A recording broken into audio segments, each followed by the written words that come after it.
In the midst of the capital city of Montea, sprawling out on a side street, high buildings and small shops, the only comfort to keep the low evening shade away. The sun begins to set, casting orange and blood red out against the horizon. And it is in this quiet scene we witness a tragedy. As a man is shot and a car peels off the street, while one of that man's subordinates bears witness. Good morning, afternoon, and or evening, ladies, gentlemen, and all the in between and beyond that binary of the internet. Welcome back to the Honest Roleplay. More specifically, welcome right back to Stardust Ghosts, our No Amount of Armor story. I am your host for the duration of stream. I go by Young Foxy, and I have with me, of course, 5 of the most incomparable, incredible, unimaginably talented storytellers this side of the internet. I can tell you all about them, but I think they do that a lot better than I do. So please, in the order that I call you out, tell the internet who you are, who you're playing this evening, where you can be found on the internet, and answer a question. Damn, what's the question? I had it right in my head. It was right there. I lost it. I'll figure it out later. You know what? Let's skip the question for now. I'll come back to it later. So I'll just go with, again, who you are, who you're playing tonight, and where you can be found on the internet. Starting to the left of me, I guess to the right of you all on back at home there, someone I consider one of my absolute best friends, talented storyteller, player, and most recently an incredibly accomplished GM, the incredible Michelle. Hello, it's me, Michelle. I don't exist on the internet, so don't find me. And today I'll be playing Arth, our kind of pissed off. Okay, I say kinda, but I really mean very pissed off knight who is also I don't know. There's some version of the word alive. What really is? I keep doing the joke. I'm gonna stop doing the joke. Honestly, it's too obvious. Well, as we wait on Arth to tell us what's happening with things going forward, we'll make sure we move on down the list, heading down from Michelle to another incredible, incomparable storyteller, someone who has made their debut on Neon Lights on this stream, and frankly, I think I continue to see them stretch and grow in their RP. It's almost like, I'm a teacher, so this is the thing I know intimately. It's like that moment when you create an assignment because you want that one student to shine, and they do, and they just don't stop shining for every assignment after that, and you're like, damn, I fucking knew you could. That said, hi, Danny. Hi! I never know if it's for me. That was a really nice thing. Hi. Okay, hello. I'm Danny. Or Danny's Corner everywhere. How dare you? Or at Anime Pizza on Twitter. And today I am playing Seema, or Streamline, or someone who is going through a bit of a crisis currently. Aren't we all? Yeah, because their creator mom is being a jerk to their other moms and friend and sibling, actually, and it's not a great family dynamic happening, and it's scary. You can't pick your family, yeah?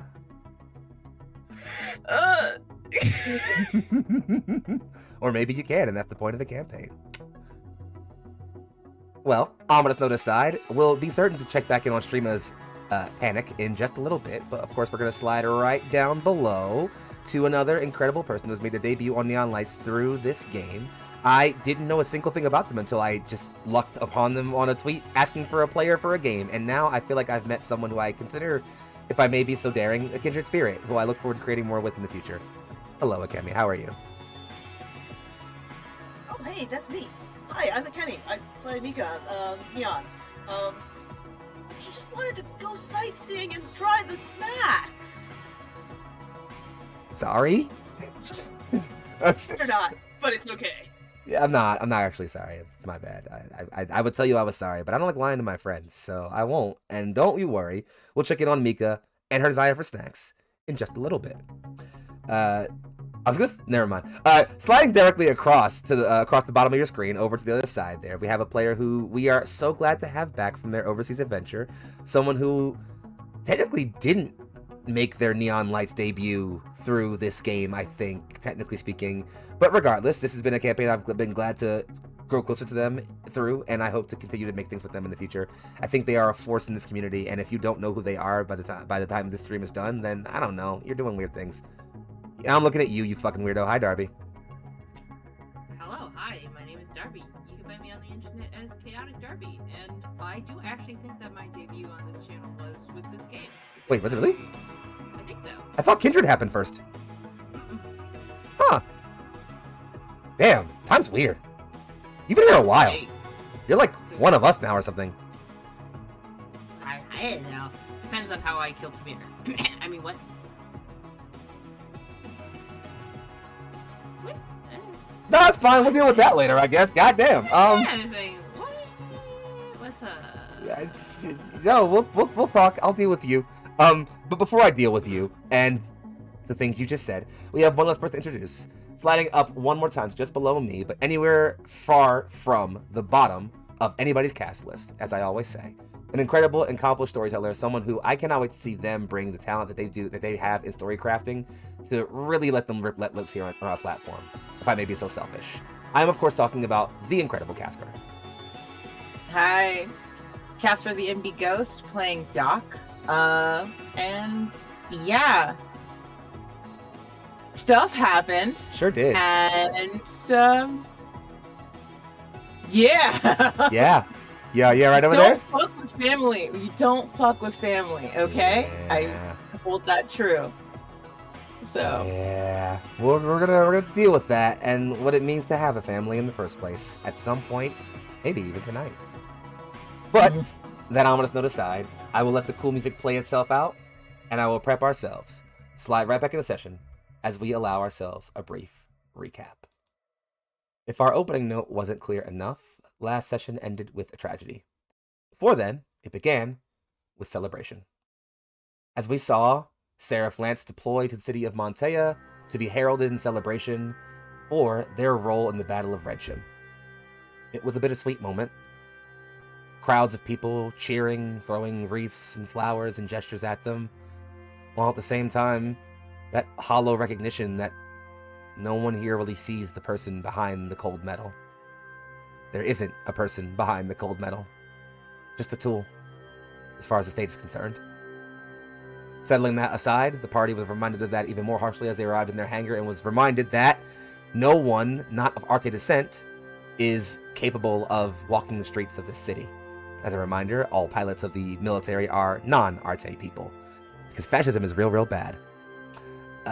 However, one rowdy rebel decided to break that rule and follow off after their commander, as we saw Facade part from the group for a bit. Meanwhile, the rest of the crew, while lamenting their position, found themselves discovering, well, discovering is the wrong word, found themselves encountered by, even, one Dr. Evelyn Asano, who appears to be prepared to enlighten them.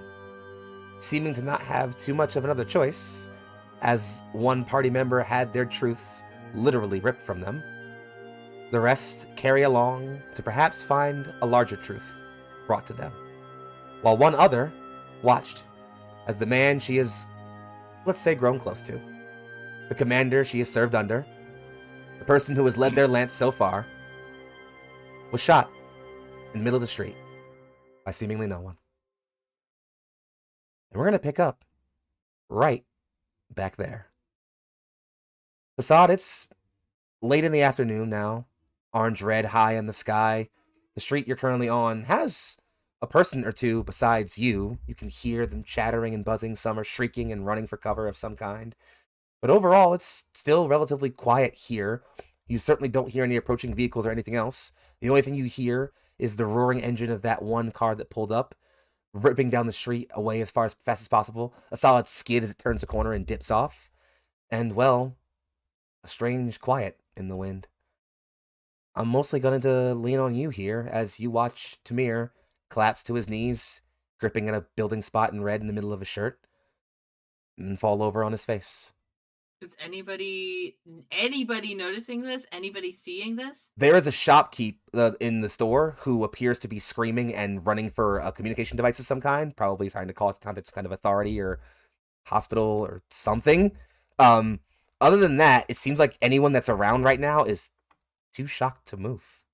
There are any cameras in the street? There's a surveillance network all around Montea, as this is a pretty advanced society, and so you're noticing that there's definitely a few surveillance devices around. Again, this is a side street, so it's hard to tell if there's like a 360 view of every point on this street. But you wager that between the sound of the gunfire, which definitely is being reported right now by at least some person, the video definitely catching at least one car going way too fast down the street, and the people shrieking and seeming to gather, or not gather around, but stare.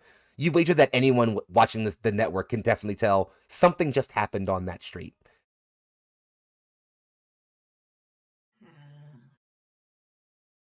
Is Roxanne wearing her usual jacket, or is she wearing something more incognito?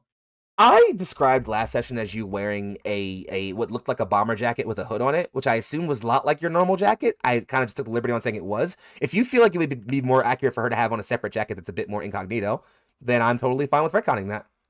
Maybe a separate jacket that looks a little more incognito. How close does he need to be? Across the street, so about a 20-foot sprint. Fuck. Okay, I'm sprinting. Just ripping off the bottom of, like, just tearing whatever jacket this is and bundling up a bit of it and just slide in. You manage to, as you rip open the button. Roxanne, how familiar are you with like basic field dressing and doing? I mean, you're a soldier, so obviously you've learned the basics of field dressing. Do you think you're just that, or do you think you've gone anywhere beyond like the basics of how to keep someone alive? I think perhaps a little bit beyond the basics of keeping someone alive as someone who lived in an active war zone. Ah, totally fair. Absolutely. In that case, Roxanne, you've seen a gunshot wound before. I won't sugarcoat this. It went seemingly. You look, first thing you think of is, okay, entry wound. Clearly it's right in the abdomen, maybe just below around the kidney area, so probably hit something pretty important. After that moment of panic, you think, okay, next best thing I can look for is an exit wound. You have to roll him over, obviously, because he is on his face, and so thankfully, you manage to notice, as you're rolling him over onto his back, there is an exit wound. It looks like it went straight through, which is significantly better than if it didn't. As you are starting to rip off part of your jacket and go to apply pressure and sort of wrap around the wound, the first thing you'll hear is a sputtering cough. Not saying anything. Why are you? You shouldn't. He's clearly trying to say something. Go ahead, sorry. Just you need to stop talking. Just put pressure on the side of the wound as she's just like tying. Just like ripping off a bootlace to like tie this in place so that there's something stopping the blood on both sides of his body. You have easy access to his torso from either side, like lifting him up easily to tie around the wound. Mostly because he's lifting his hand, it seems. Very, very weakly, but it's going up to just above your hair and trying to pull the hood of your jacket further down. Just, they can't. If someone... You may be our captain, but I'm not planning on sticking around for too much longer, just long enough to get you out. He tries to speak, but just coughs a bit of blood and leans back, seemingly beginning to lose consciousness. Oh, God! Ah! Do I hear, like, ambulances coming or anything? Not just yet. Does that seem... Oh god, I wouldn't know if it's unusual Yeah, or you anything. definitely wouldn't know. Looking at the shop, does it look like this person's on the phone Yes, still? she is on the phone and she is shrieking and crying. She is, like, clearly already gotten, like, said everything. She's clearly just, like, relaying details of what she can. But she is... You can already pick up now, just, like... And they come out of nowhere. He walked out of my store, and then and she's just trying to put together what's happening. You can't tell what's responding to because she's just constantly shrieking things. But you wager, just assuming standard, like what you understand about living in a city or being anywhere near a city, you wager if there is an ambulance or something on the way, it's probably going to be at least audible to you in the next minute or so, maybe less. Okay. Roxanne's gonna stay for as long until she can start hearing an ambulance coming. I don't know, or if someone else comes over to help. Just anything she can do to help stop this wound. Like, I guess checking to see. I personally don't know first aid, but I think Roxanne would know maybe a little bit better how serious this might be. I won't make you roll for this, so I think, yeah, Roxanne definitely is easily able to start recognizing that there is some serious, like, physical trauma to deal with here. Again, the exit wound is there, but he is losing a lot of blood. And you start to recognize there's probably some internal damage there. There's maybe an organ that was hit. You don't have the time to think about that right now, though. You are just focusing primarily on, I need to get him stable and at least losing less blood so that whenever someone gets here to help him, he is not already dead. And you are struggling through that as he is clearly, like, slowly fading in and out. You can see his eyes kind of... Wake up, wake up, wake up. He is... Get shot before? Focus. He is like his lips are moving like he's trying to say something to you, but it's not. It's his voice is really low. Like you're not hearing it clearly just yet. Keep talking, talk, keep awake, keep looking at me. He continues to mumble, looking, just opening his eyes as wide as he can, and you recognize that they're a soft kind of teal. He stares at you as hard as he can, just, you're beautiful. Sorry, Roxanne's not laughing. I love playing with you, Darby.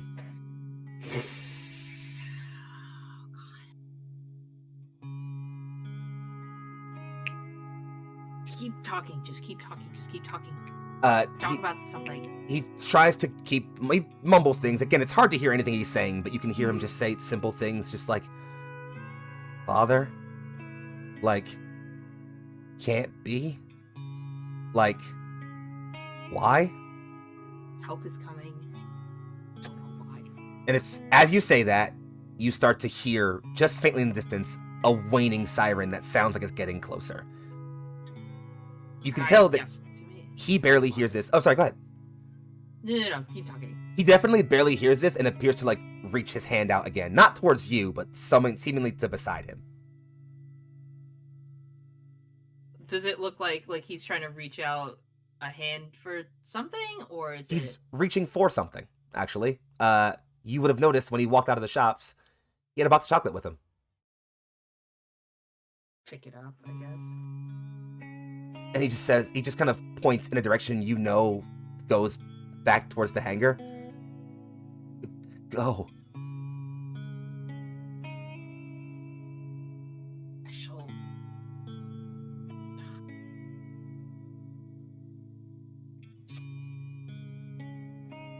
Is he as stable as I could make him? You have done everything you can. Literally, the only thing you have been doing for the past maybe like 30 seconds is just keeping him conscious. Like, he is... You've done everything you can physically. You've just been literally sitting here, snapping in front of his face, trying to keep him awake for as long as possible. You've done everything you can. Okay. This is important. You need to start everything. Just stay awake long enough for them to get here. They're almost here. Count the bricks on this wall if you have to. You're not seeing your mother yet. He reaches one more time, not going for your hood this time, but with the hand that is kind of covered in his own blood, touching the side of your face. Don't let her hurt them. Who? Asano. And Does he have a weapon on him? He has a service pistol, yes. I'm just gonna borrow this then. He doesn't seem to stop you. And as you tuck that away, I won't make you roll anything for that, obviously. It is, as then you get up and turn to, like, look around. No one's looking at you. Again, people are looking, but no one is, like, got close enough to, like, see your face or anything. You are just turning and dipping off. You get maybe, like, down an alleyway before a car rears up in front of you and stops. It is all black and clearly armored from the outside. How good can I stuff this pistol somewhere? They definitely don't see the pistol. Okay, cool. Like, if they patted me down, I could have, like, stuffed it somewhere they can't find it? Because you're a facade, I'm gonna say this is a thing you've probably done at least once or twice in your life, so yeah. Okay. If they get any more detail than a regular pat down, maybe you're in trouble. But just a pat down, you're probably okay. Any way around this car? You probably could. The trouble in that would be that two doors open. The passenger door, the rear door opens and a guy comes out. You notice the SMG before you notice the guy, and he points that at you very simply. And the other door opens and no one gets out. The woman in it, however, is very familiar to you at this point. Is this Dr. Asana? Nope. Worse. Oh no! I'm in trouble! Oh boy! She just, as a white-haired woman with darker skin and a very keen look in her eye, just, darling, we have got to stop meeting like this. I heard you like chocolate, so I was told to go get some. Oh, that's so sweet of you. You deserve a reward. Come along. Just going to rub away some of the blood into the inside of the hood as she goes, but we'll go. As you are rubbing and sitting quietly. and going to sit down, she looks like from in between like this the space between like the seat and the door, just looks over at you and just, well, that's not yours, is it? No, but it is your fiance's, so I don't know how much you care about him, but he's lying shot over there. I should clarify, by the way, this isn't Tamir's fiance. This isn't. Who the fuck is this? Sorry. This is Witch. Oh, oopsie. Okay, never mind. All right, record screen. Roll that shit back. Roll it back. Yep. It's all right. You're good. Okay, cool. No, it is not. Not my fault this time. Oh, today is full of surprises. She looks down the street and just, that'll get busy soon. We should get moving. What are you waiting for? The man with the SMG moves to the side and kind of like throws his head towards the door to let you in. He gets in beside you, closes it, and the car pulls off. You will notice that the driver of the car does have on a black and red coat that you are more than familiar with as a signifier of someone from military intelligence.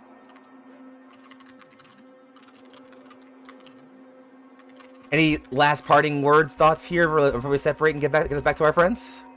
How close does siren sound from where we were? They're probably pulling up right now as you guys are leaving. Okay.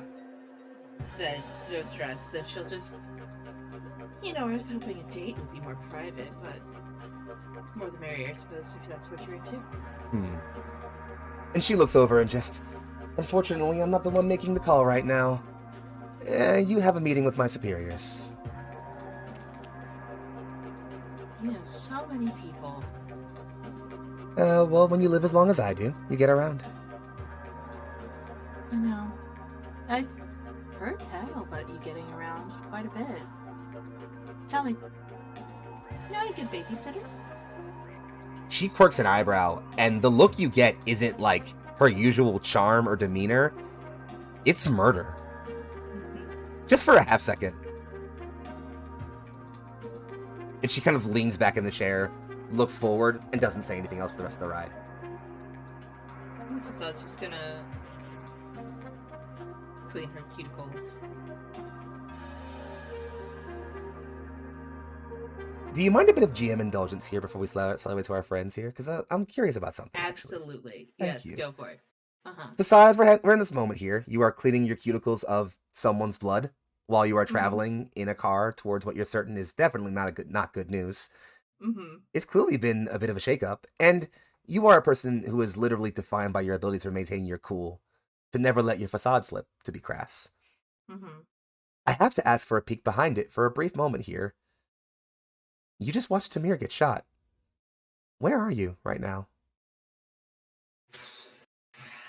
I think she's taking stock of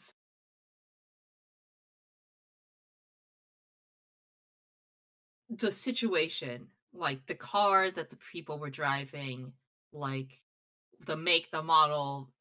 I don't know if license plates exist in this world. Identification of some kind. It was identification of some kind. She is as she's just like smiling, just chill, cool as a cucumber, is thinking about how many people were in that car, what kind of gun did they use, like who would have the means to do this. Like, this clearly wasn't just like a mugging, like just going through all the information that she can.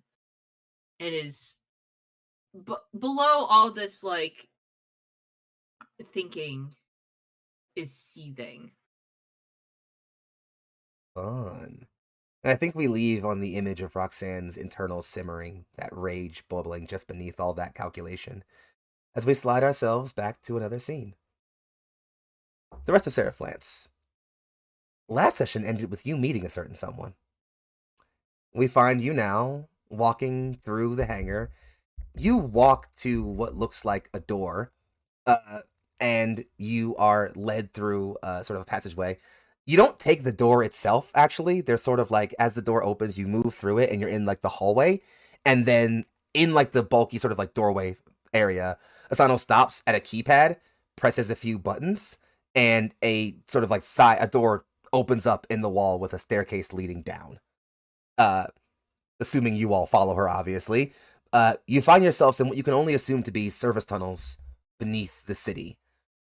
Likely where people used to do maintenance, or if there was ever a subway line in this place, keeping that relatively in line and focusing on that. And as you're mostly just walking through this, Asano doesn't seem to speak to any of you. Literally just has that standard villain look of double hands behind back, quietly, heels clack, walking down the way. Doesn't even bother to ever turn back and see if you all are following her. Just walks and is clearly leading you all somewhere, because, as mentioned, she intends to enlighten you all on the truth. But hasn't said anything. You do get the sense, though, that wherever you are being led to, you're probably getting close. So before we get to, well, let's say the main event, there any burgeoning thoughts, conversations, or things that need to happen amongst the Lance?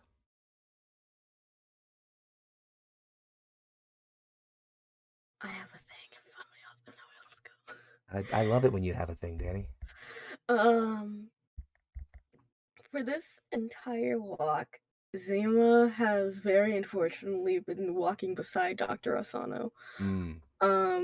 Sort of hands sort of clasped together and down, very, very stiff.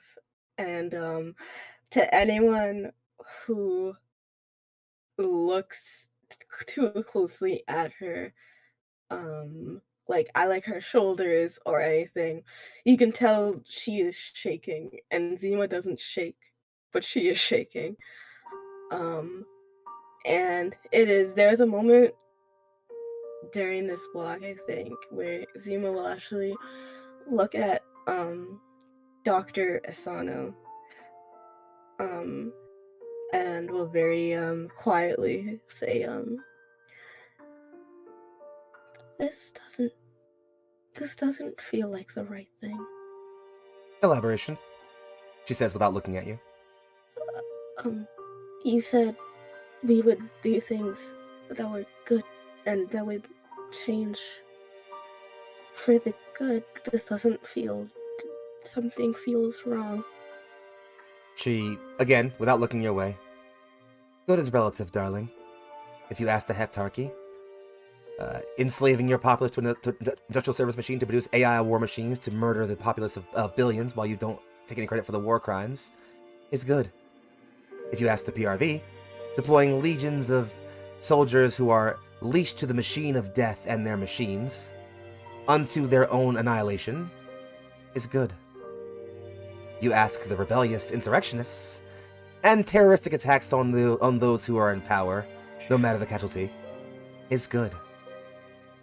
Know this, you are bringing change, and that change is good, from one's perspective.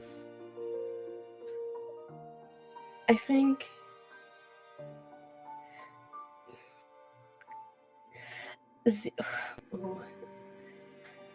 Zima looks like back specifically at the Doc, and that moment plays where Doc was forced to say her true name, and another moment plays where she remembers Doc standing up for everyone against that commander who was saying very rude things. Mm-hmm. And Zima will sort of speed up a little bit and stand in front of Dr. Asano and say, "But this doesn't feel good for me." She stops. So then what?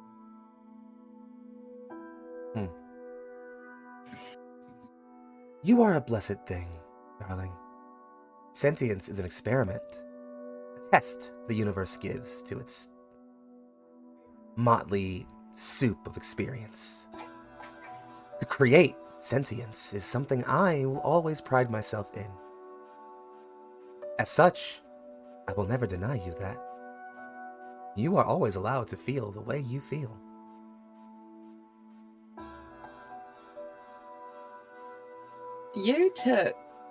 I'm sorry, you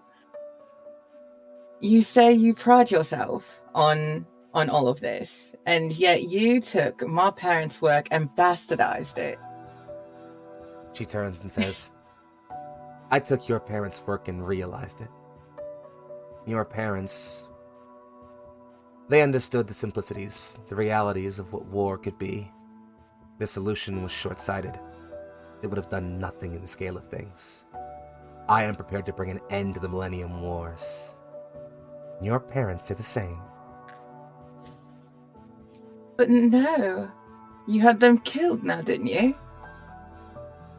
My designs and the designs of the PRV do not always operate in tandem.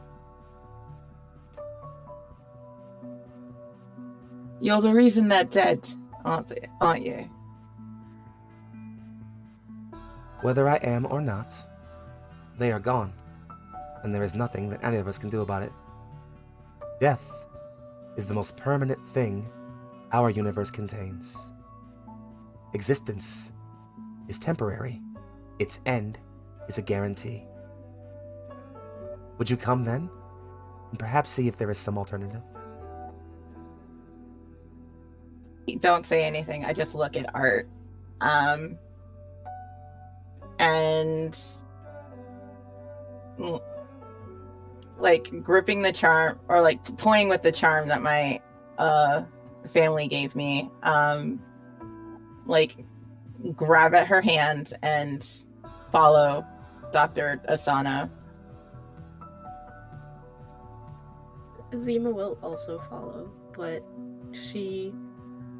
it's sort of, there's like that pause, and then she like slowly, she goes a step back to standing beside Dr. Asano, and then she takes a couple of steps back and she stands beside Doc. I'll grab your hand too. As you all handhold and walk, you all stop just in front of a door. Looks like a large sort of like bay door that's gonna split open and let you all in an area is marked with a hazard stripe.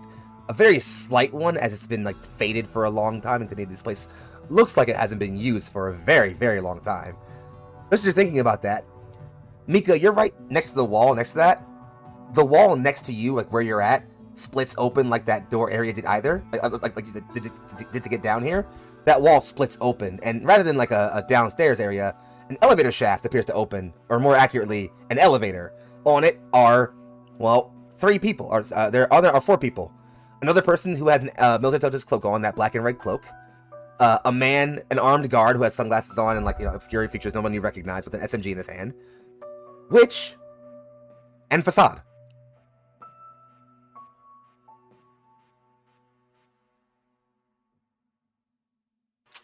You here? See, the party's all here. Honey, what you doing with her? Oh, she picked me up from a lovely little date, isn't that right? We're just swapping contacts. She doesn't speak. She just looks forward, glares. She's clearly very bothered by something. Blow a kiss at her and then join the rest of the group. Would I notice if there's blood on you? Because I am a doctor.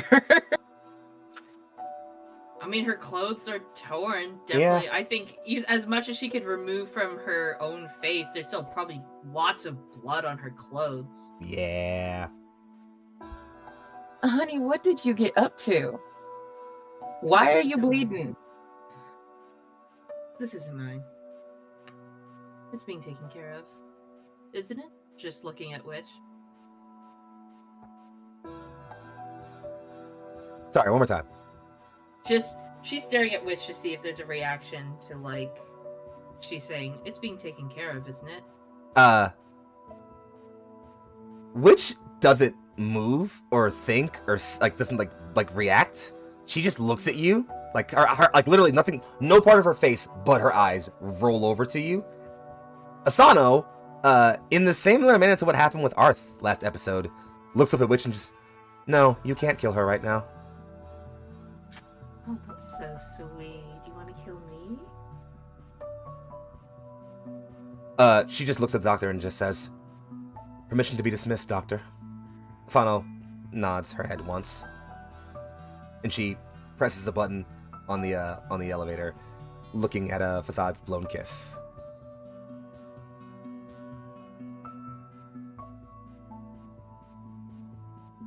Sweet honey child. Can I tell? So Witch didn't move at all? Like, was it kind of unnatural amount of, like, lack of movement? Or just, like, training? Like, when her eyes moved to you? It seemed like that was mostly her trying to keep her straight face as much as possible. Did Asano turn around when she said that? Or Nope. She was staring straight ahead? Yep. Interesting.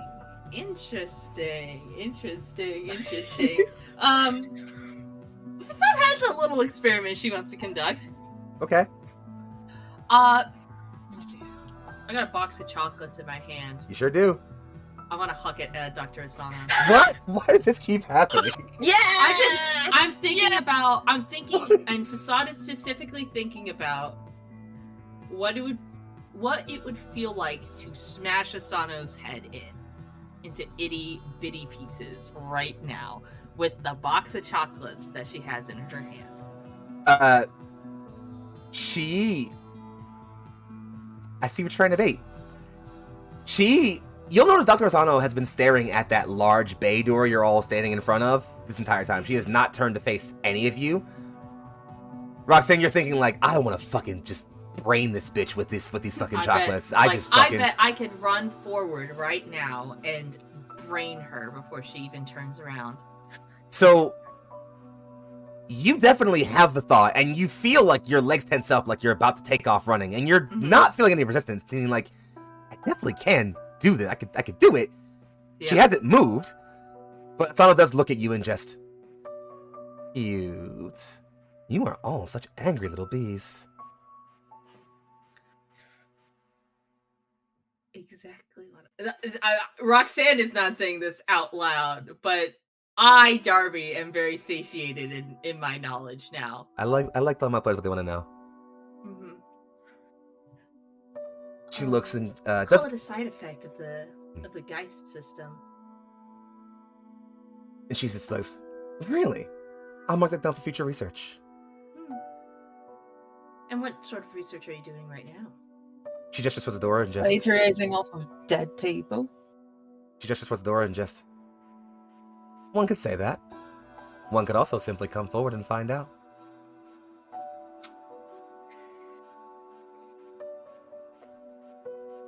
Before anybody moves, I would like to... Do you still have a box of chocolates in your hand? Yeah, I was thinking about handing it to Arth. What's the person who said he wanted chocolate? No, it was Mika. It was Eva. Okay, yeah. That was Mika. Yeah. It was Mika. Mika. Sorry, Mika God. Mika wants chocolate.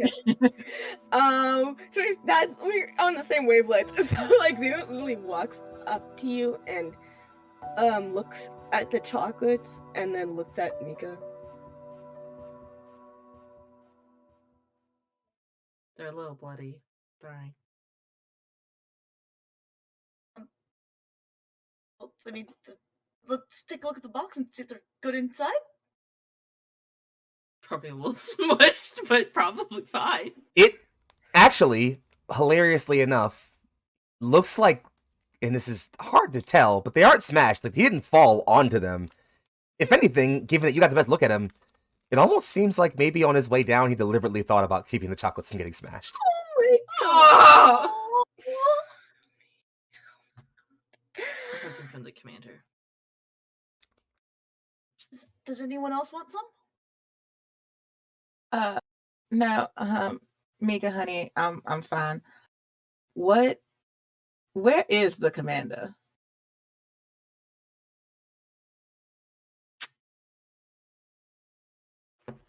I want to think about the commander laying covered, like soaking in his own blood in the ambulance. Does Dr. Sano react at all?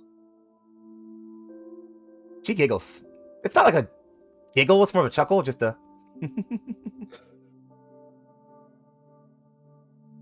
On his way to the hospital. Wait, what happened? I don't know. What did happen? Asano finally turns her head away from the door. You seem as if you were asking that question to me. Well, who else would I be asking? Ghost, are you You're a little- accusing a military intelligence officer of some sort of malfeasance? Accusing? I would never do such a thing. I'm simply asking a question. Last I heard, the High Prince was retiring for a dinner with his fiancée. If something has occurred, this is news to me. I want to see if she's lying. Can I? Oh, I Is don't she even fucking- need... Fuck all that. She's absolutely lying through her fucking teeth. In fact, it's almost like she's not trying to lie. She's being coy. She's being. Oh, okay. Yeah. Okay. Go. That's what I thought. That's what I was worried about. Are you telling me military intelligence doesn't know what happened to the High Prince? I am telling you that military intelligence is yet to hear of any overt report of any injury to the High Prince's person. However, if such a thing were to occur, we would be certain to, along with every other arm of the PRV's military and government, take the appropriate protocols. And what protocols would that be? And she says, well, the unfortunate reality is, the death of a prince is, well, it's messy as far as bureaucracy goes. I don't know if you are all aware of this, but the High Delegate's health is not well. I imagine he is hoping to pass things on to his heir soon. It is a shame the High Delegate only has one male heir.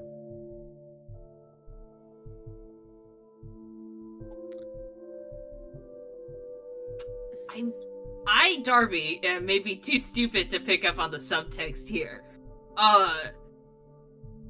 Is she implying that it'd be good if both of them just fucking croaked? So, here's what I'll say. Uh-huh. A, yes. B, based on your initial thoughts on what you thought Asano might have been up to, that seems strange. I have a tablet on my person.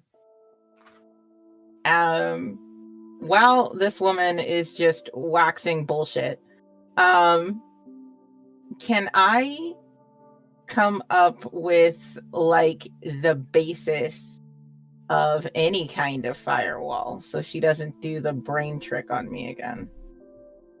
I think, assuming your tablet does keep track of your own brain scans, Absolutely it does. then I'll say that in the time you have remaining without, before things get moving, because she notices she's moving to open the door now, you can get a sense of how she did it.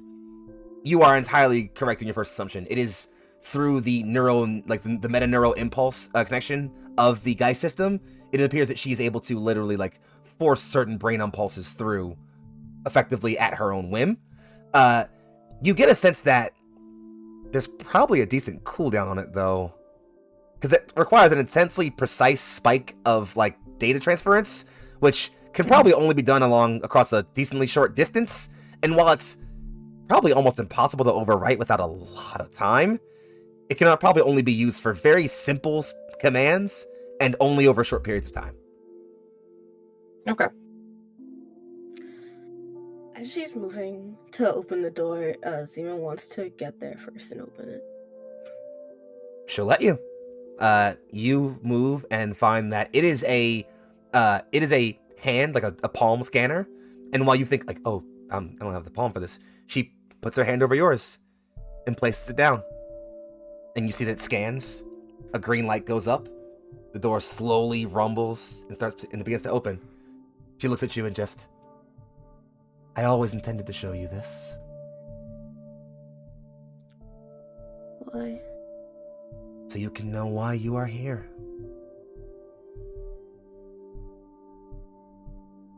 I don't want to be here. You wish to be somewhere better.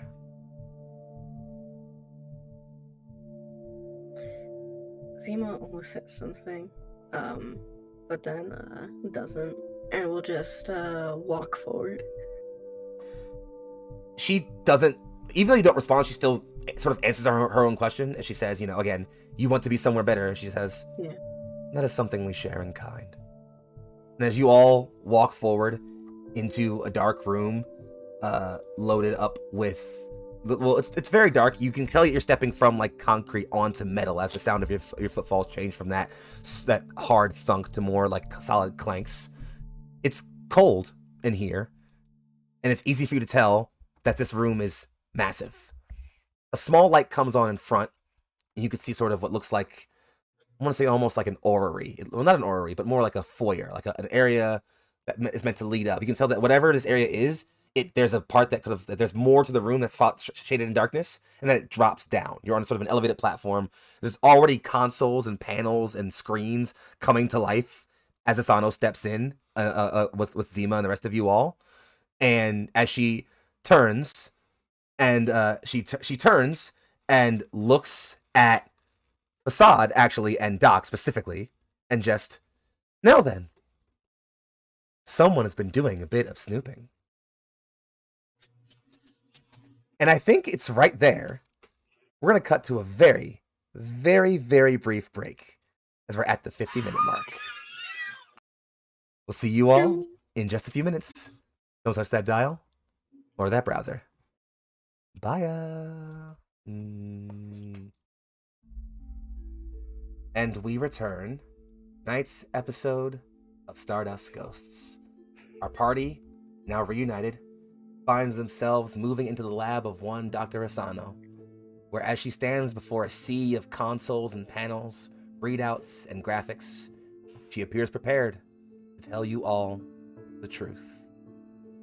She stands in front, facing that sort of empty space out in front of the area you're currently on, the unlit area. She wheels around, opens her arms wide, and just, welcome.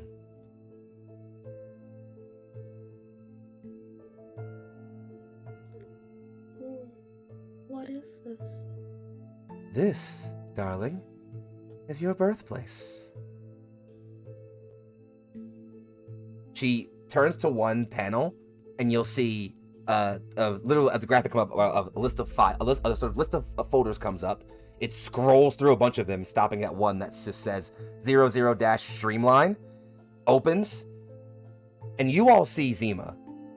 And I don't mean the woman you see together in front of you right now. I mean, you see a broken shell of a human that you think might look a little bit like Zima. There are pieces missing that absolutely are needed to function. There is damage that doesn't look like anyone could recover from it. It is messy. If any of you have weaker stomachs, you might think about averting your eyes. There's lists of data inputs, implants that were added, and then all that condenses down, shuffles away, and you'll see another readout pop out that's just looks like a scan of a human brain. Doc, you don't even need to look at this to know this is easily the same readout you get from Zima's brain. And it looks like it's tracked over time. It starts off pretty simple, low activity, normal. And then it looks like pretty recently, actually, that number shot up. And it's been steadily up and spiking at that higher point for a long time. She goes, Wow. When she starts presenting all of this stuff, can I start recording it on my tablet? Sure. Cool. She turns and just says, "Here is where I was enlightened decades ago, when I saw the plight of this nation, saw the way the Millennium Wars would grind on. It's here I decided to make a change in that. And it began," and she looks and gestures a hand at you, Doc, "with the work of your parents."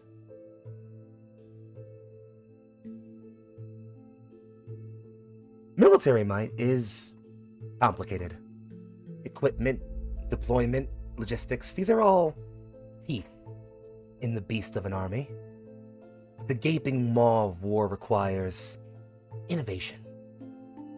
The Kubakas knew this, and they wanted to improve upon the Type 22 frame. All simple things, really. Improved hydraulics, advanced sensors, a better connection with the Geist protocol, and, well, simple things. Or with the burgeoning Geist protocol, which by then we thought would be the standard for all of our soldiers, and simple things. It was a smart setup. It did not go far enough. This world needed more. And thus, I took the work that I thought would best fit me. I took the seed that they had planted, and watered it with my own creation, my own innovation. Thus the Geist system was born. And yet, that is not enough. Here we are, decades on from there, and war still rages. The Heptarchy still wields the Sleipnir legions like a bludgeon against us. Soldiers still die on the field every day. And our High Delegate preaches every victory day of an oncoming win we have yet to earn. We need more.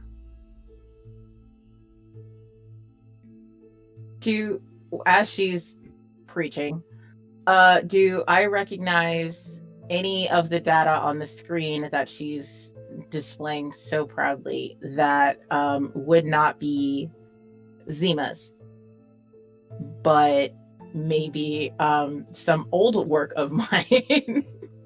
It's funny, as you're looking as she's scrolling through the history of Project Streamline, and you're looking at, yes, in fact, as she scrolls through, you recognize the broken shell of a person that looks like Zima aren't the only battered pictures of people you see. In fact, you see several of them. Dozens of soldiers you don't think you've ever heard of before, damaged, broken, and bloodied. Each of them has a list of planned implants and things to be put in. Each of them right at the bottom simply says, "Failed." Do I recognize anything of arts on this list? You recognize a lot of the base. You recognize about halfway through the list of failed projects that led to Zima. There appears to be a shift in, it mentions in the project, like, where the project failed, like, at what implant point it failed. At a certain point, that list starts broadening out, where before projects were failing at about implant 3 or 4, it jumps to about implant 15, 16. Like, it's really clearly improving based on some really obvious baseline framework that was very clearly based on some of the innovations you thought of doing for art.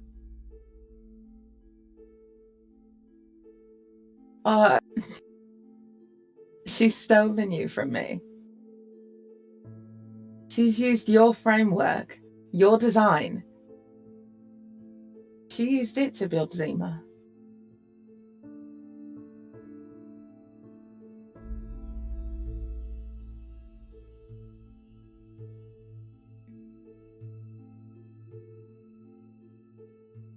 Zima's alive, though.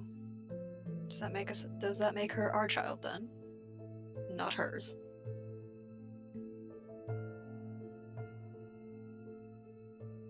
Quaint, Yeah. she says. No, please. No, go ahead. Just quaint. It would appear the Kubaka family has a genetic history of sowing seeds that just don't go far enough. So yes, I did adapt your work. Marvelous innovation. I simply would not have thought of implementing the metamotor cortex parameters that way. You are a brilliant mind. If I had... Sorry, go please. No, go ahead. Keep being evil. If I'd had you at my side, young, things I could have taught you. You're pathetic. You're stealing your best ideas from the ghost of a dead girl. Jocasta Kubaka has died. You made sure of that. She says, but what does it mean to die? Is it to be forgotten? Cease existing? To slip past the mortal coil? If it's the latter, then all of you in this room have died, at least once.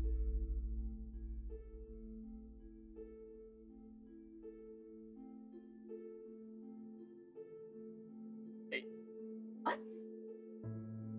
The Geist system rends the barrier between the mortal and the beyond. You felt it during your procedures. 7 in 10 soldiers that undergo the Geist procedure do not survive it. It is not because they are killed. It is because they do not come back.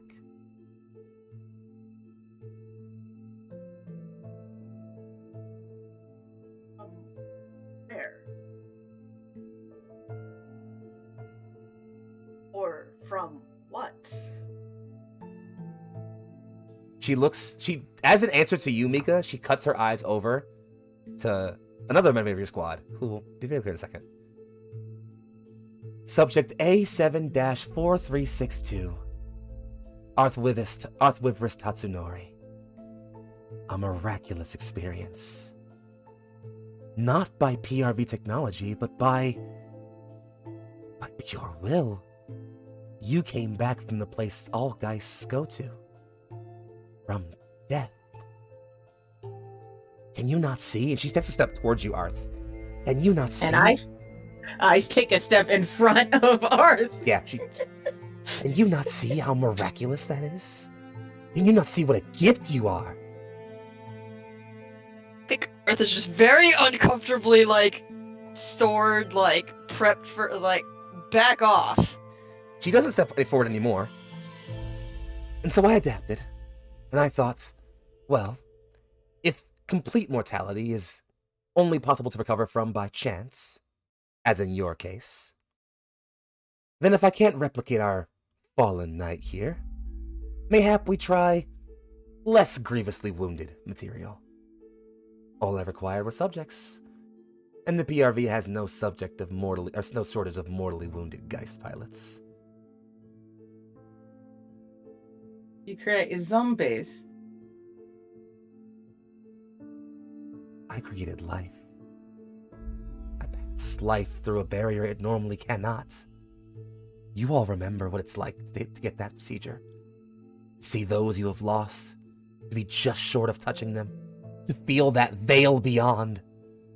I have shattered it.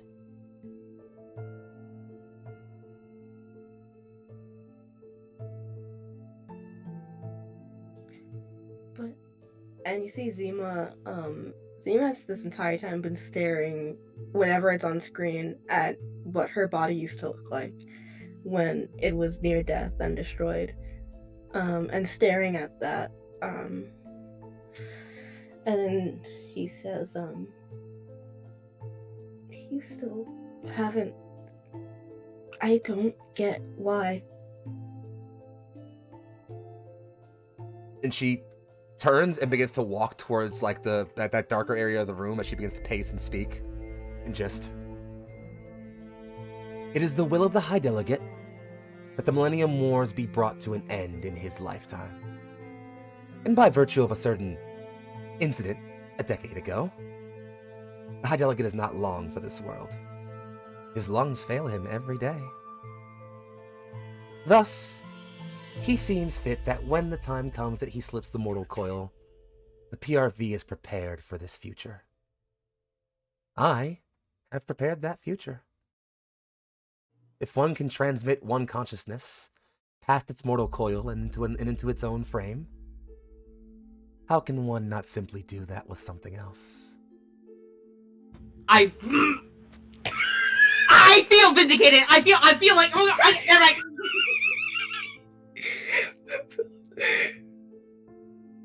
Yeah, actually, you know what? I actually want to zoom in on Roxanne here. You're clearly putting it all together. Is there? I know. Again, you are so good at keeping your face clean. Can we get a moment of like any reaction, anything? I think the handkerchief in Roxanne's hand that Arth handed to her, is it from Tamir? That thing? Arth? Was that did he give you a handkerchief? Is that what you passed back to me? Am I remembering that correctly, or is that hokey in my brain? You're muted. Am I okay? You know what? Technically no, but we're gonna say yes. Retcon! We're just gonna say yes. Because I thought at some point he handed you a handkerchief, but I can't remember. Maybe he Yeah, did. sure. Maybe Yeah, he did. he did. We're just gonna You say know yes. what? He's soft boy enough that he would. We'll say it happened. It happened. I think she's clenching it in her fist right now. But as she's talking and like, can she just start like, I don't know, are there some important looking wires just like around? Well, it looks like this is a very well-kept lab. Like, there's all consoles and screens around. There's interaction panels, like buttons you can press and screens you can fuck with, maybe? But if your goal is to, like, take something out right now in this moment, you might require some more force than fists can bring. She's just circling, I think, at this point. Just quietly moving and getting some distance. Mm. Not like super visually, so there's a mosquito, but Right. just kind of pacing. As I'm basically just streaming all of this shit to like my own personal drive so I can go through it later, can I start when she mentions using my work basically to bodies jump the fascist dude in charge, can I start just scanning her systems like because she would have had to use the Geist system on herself eventually, so I'm just going back through her own personal records. You're trying to see if Asano has a Geist system. Yes. It's funny. As you start looking through, you realize that, yeah, it's surprisingly easy for you to dig through a lot of these files while you're in here. Almost like she's letting you. And it's that point you get to her personal file and start looking through, okay, you think that she had to have put a Geist system on herself at some point. She has to have. She's that crazy. She has to have. You get your answer when you find a list or an entry on her own modifications that says, Geist Mark II. It's only a Mark II. Of course, she would have adapted it. Bitch is fucking crazy. But yeah, okay. She's got a Mark II. Fantastic. Do I have a date when she put that in? Not yet. Okay. Cool. That's fine.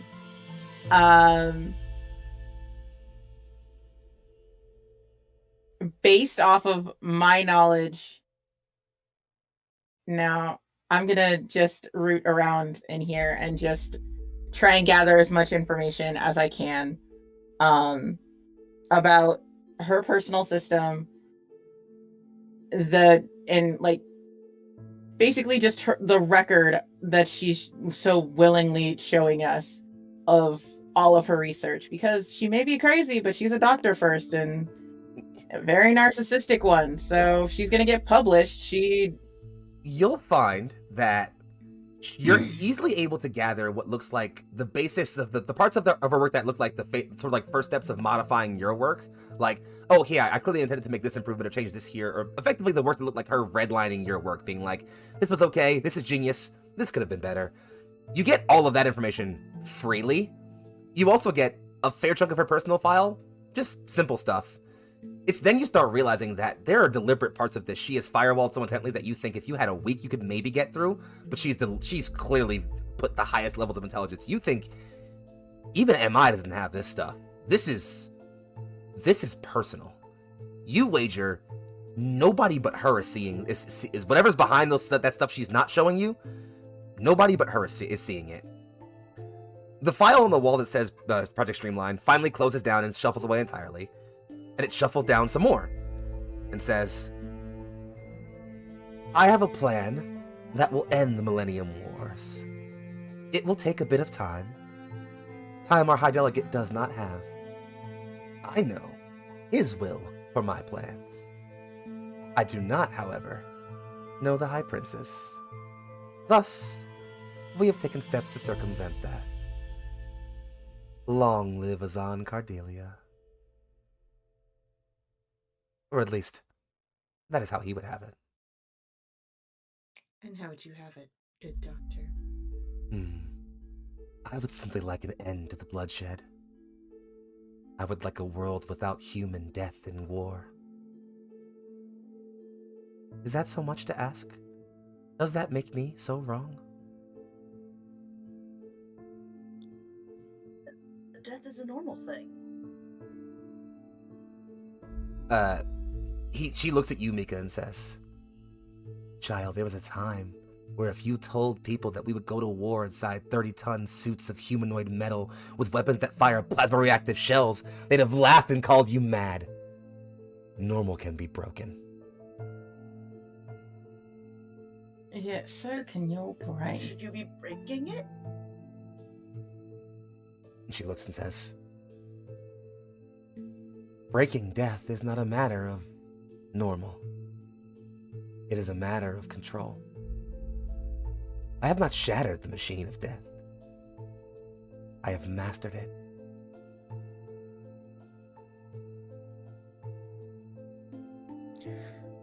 I think Zima starts walking at Dr. Asano, and her hand is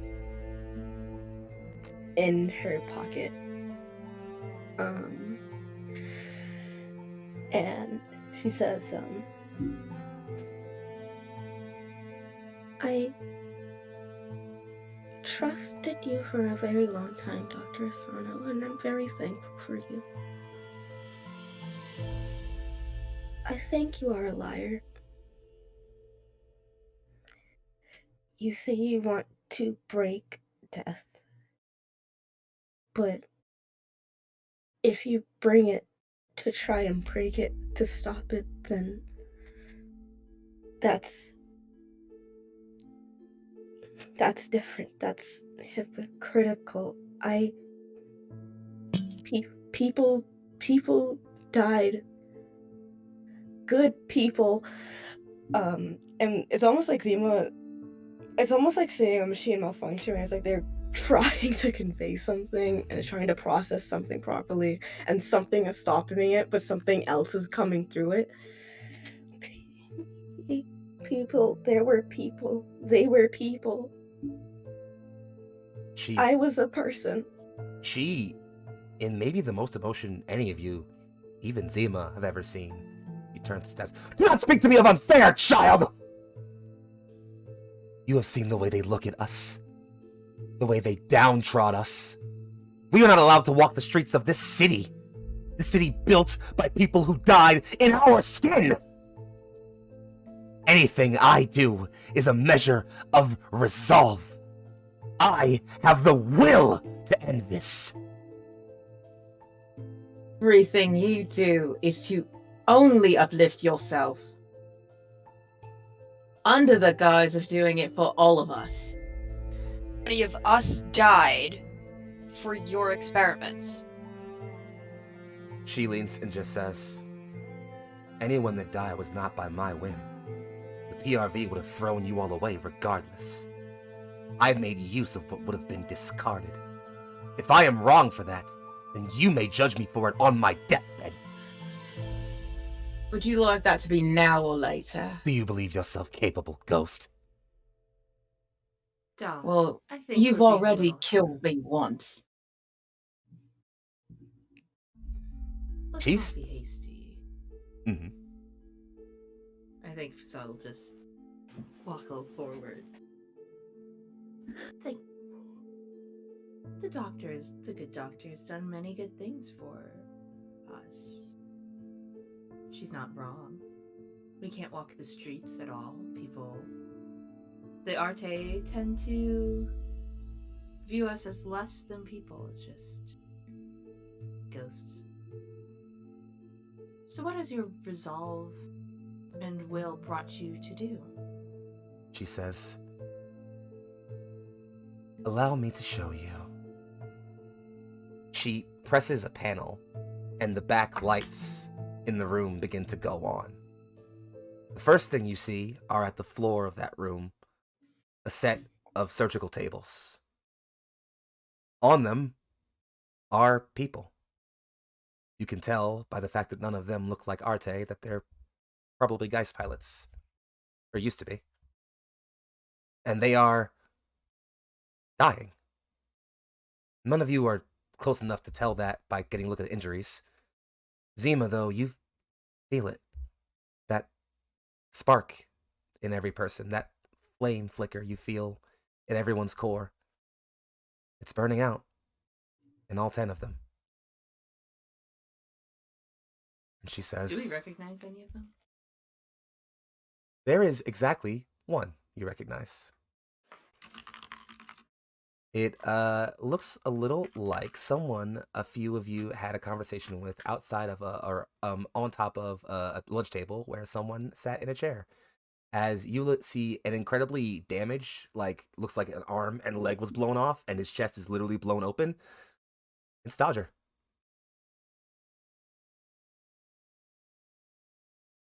I see that Witch was busy.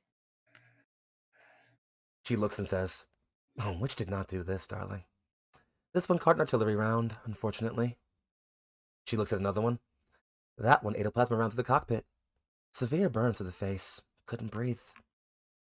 That one, well, walked over a landmine. Lost their mech's legs. And their own.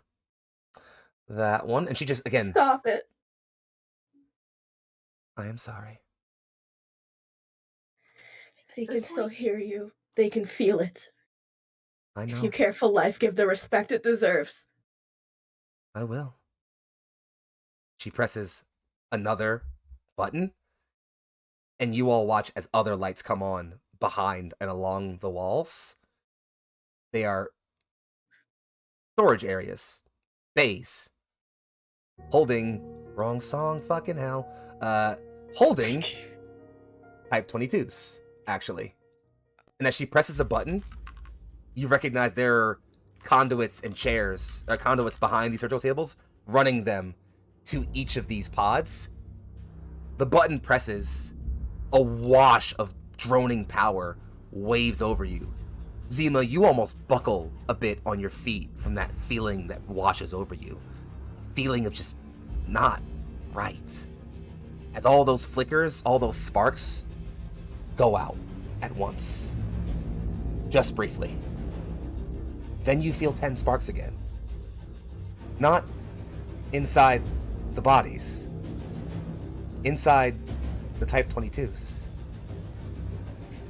And they start to jitter into motion. Behold the Geist System Mark III.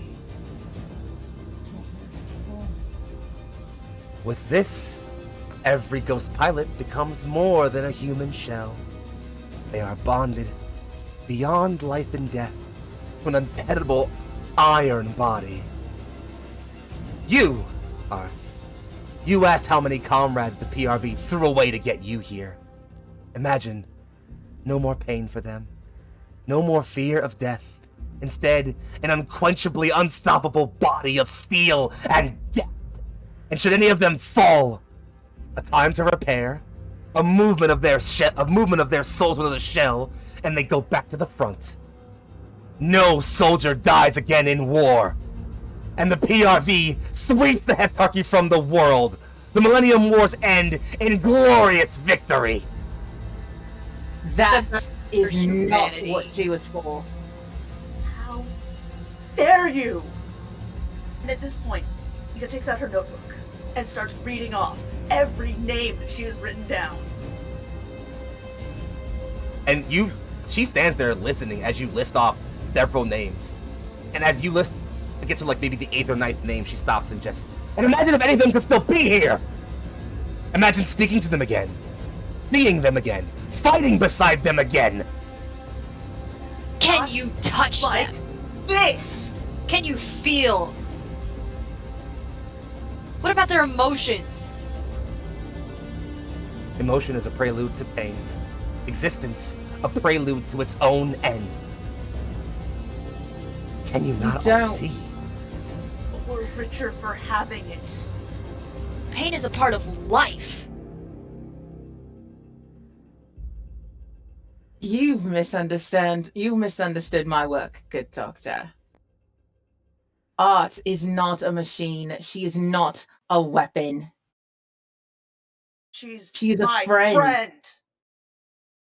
Our friend. What you're doing is not saving humanity from death. You are turning people into machines, into monsters. Nothing more. She doesn't really say anything in response to that immediately, just kind of stares. You'll see, like, her kind of twitch an eyebrow a bit, and just... And you are all still too blind to know the truth. Can Roxanne be thinking something? Sure, what you want to think?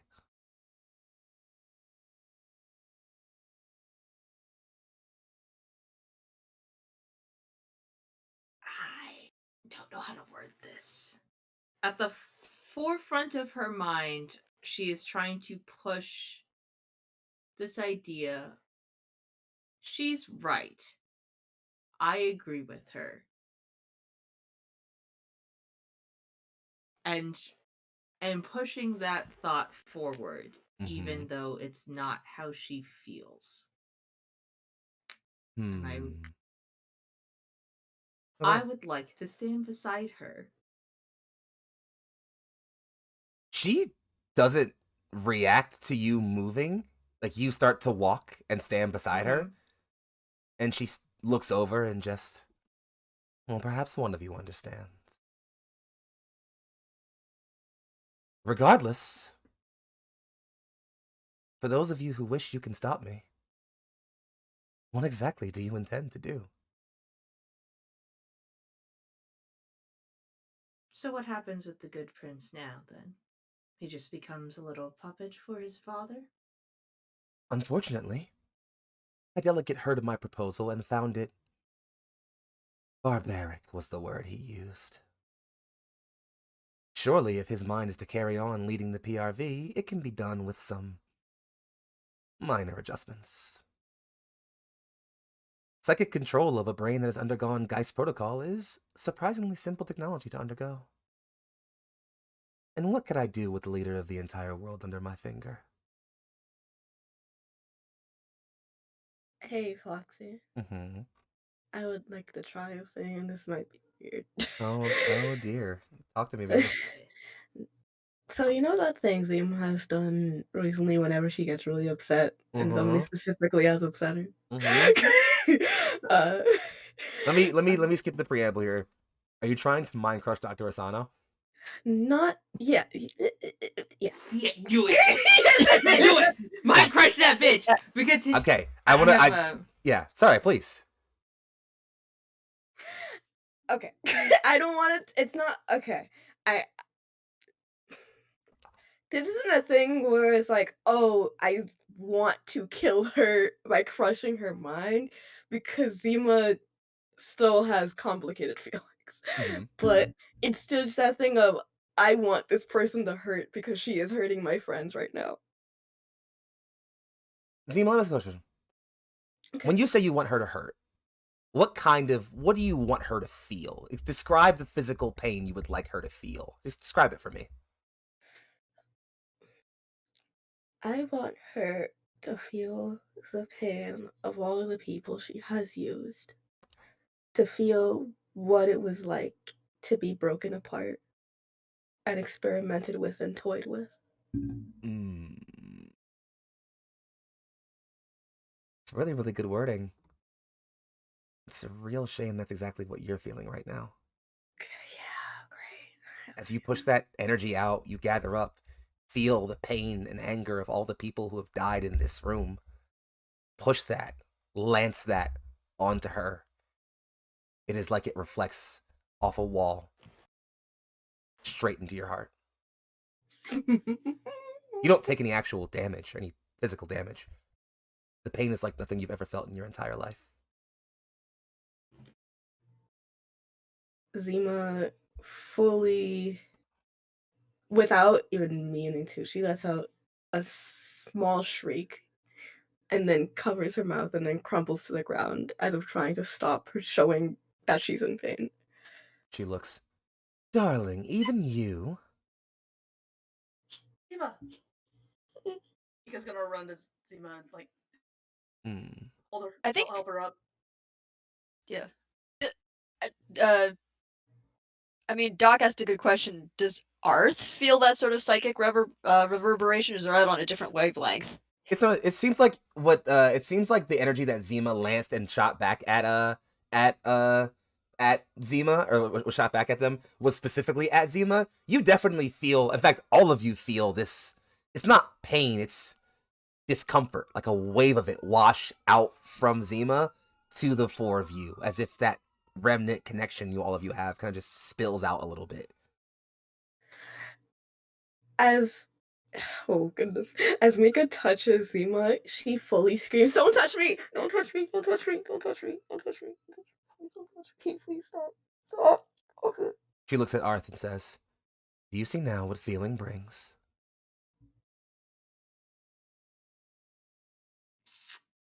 I think Arth is just going to shoot Dr. Asano a very disgusted look. Walk over to Zima, and can Arth take some of that pain? Oh my god.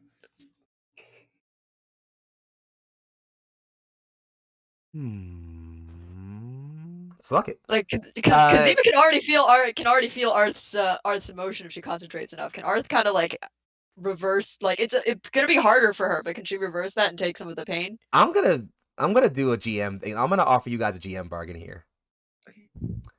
As a yes, but Arth, you absolutely are capable. As you come towards, and Zima, you start to feel a literal comforting presence reach out to, as if it wants to sort of shepherd away some of that burden from you.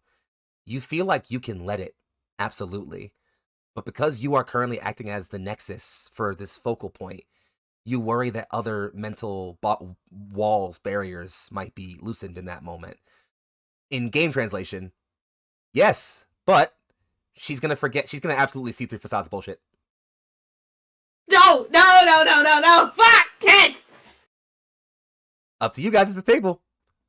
You can either have Zima take the full brunt of this pain to maintain a facade, or Arth can share it, and well.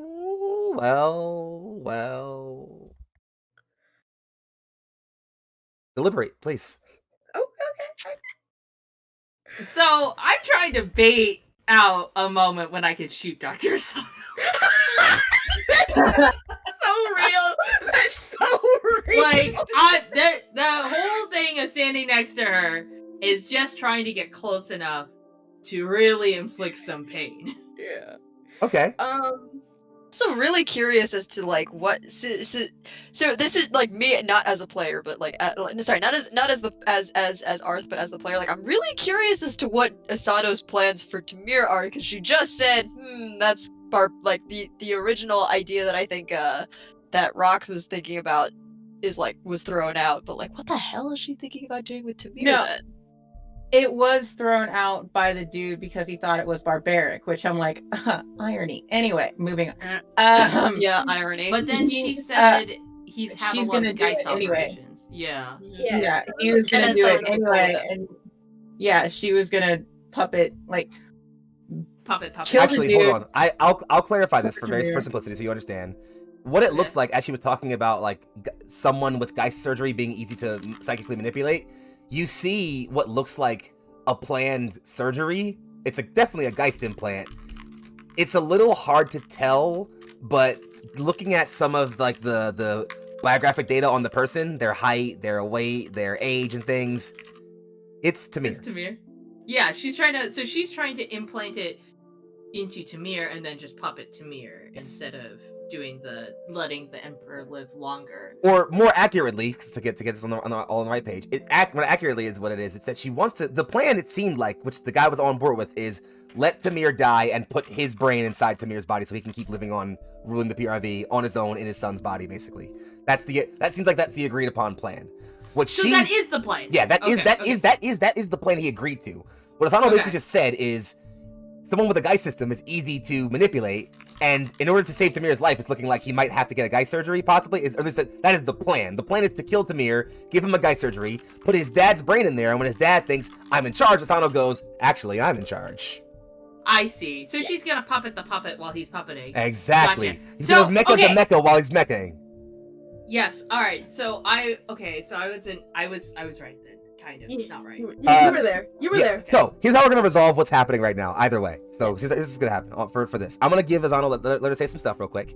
At the end of that, we'll say that this is the moment that happens where Arth walks up to Zima and tries to do the thing, and from there you'll decide. Okay, does Roxanne go right now, or do we play this out? So, Okay. Cool. Asano showing you all again the Type 22s that are still kind of like barely moving and like trying to flex their hands a little bit and shuffle back and forth just barely as if they're newborns almost, or people who just got new bodies. Asano looks over at you all and just sort of says, my intent is to end this war with glorious victory, with not one more Eastern, Western, or Southerner dead to it. Think of it. If each of us is made this powerful, if this technology is held in our hands, not the government's, what can those Arte bastards say to oppress us? How can they trod their feet upon us when we are made of metal? How can they bring oppression to us when we are the machination of war itself? You're going to kill the person who wanted to change things? Tamir is a foolish boy. He knows not of how this world must operate. He is not prepared to change it. How long until this rolls out to everyone? He says, initial testing shall begin soon. You can expect a full rollout. Well, I suppose that depends on the High Delegate's health. And of your dear precious commanders. How many have had this operation so far? You are looking at the current only existing Geist Type 3s. As far as you know. I could be lying. Is she? It doesn't look like she's lying. In fact, she's probably about as good at poker facing or as straight facing as you are. So either she's fully lying and just holding a straight ass face, or she's just been keeping it real with you all every fucking moment of this conversation. She does continue on. I'm sorry, go ahead. Sorry, I was just, since I'm like fully in her systems, can I start like how do I say this? Reprogramming some things without her noticing. Absolutely. You are, again, as you are certain that you were let into her systems, you reckon that anything you even tried to do, she'll know the moment you do it. What I'm trying to say is, like, I'm looking at some of my own research and some of my own code that is already in her stuff. Can I fix it? As in, like, change what she has on record for you? Yes. It's not impossible, but you wager that if she's already got those things back there behind her up and running, she's probably got everything she needs from your data already. Yeah, no, that's fine. She can have these 10. I'm just saying, if she goes back and like what am I trying to say?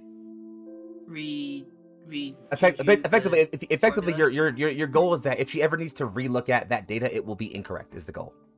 Yes.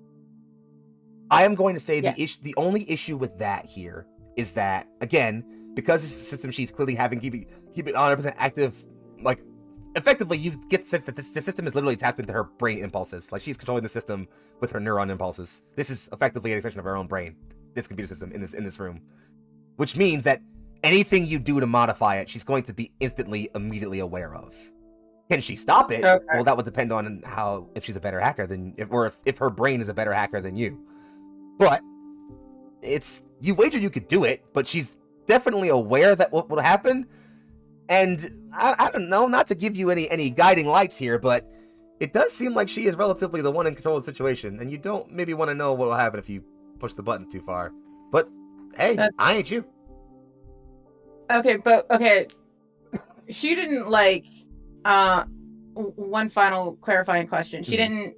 We know exactly where this stuff is, though, right? As in, now, like where this lab is? In the building, physically. Yeah, we know where we're at, right? You are fully aware. Like if you probably were able to trace your steps. You are not certain what passcode she put in to get into the service tunnel, but if you were able to get back into this tunnel, you could probably find your way back there.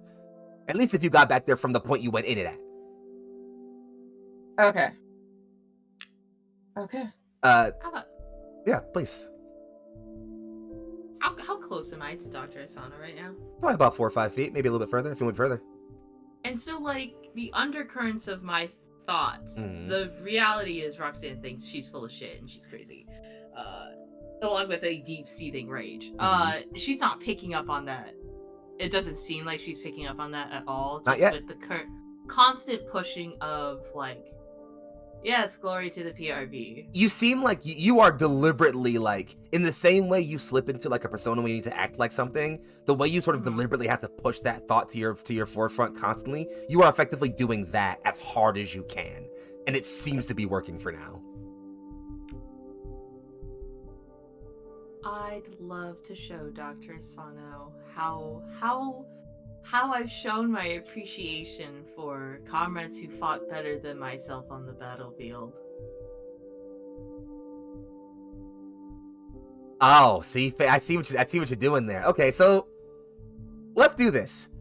You all watch as, while she's monologuing, Asano stops and cuts her eyes as Roxanne draws a pistol.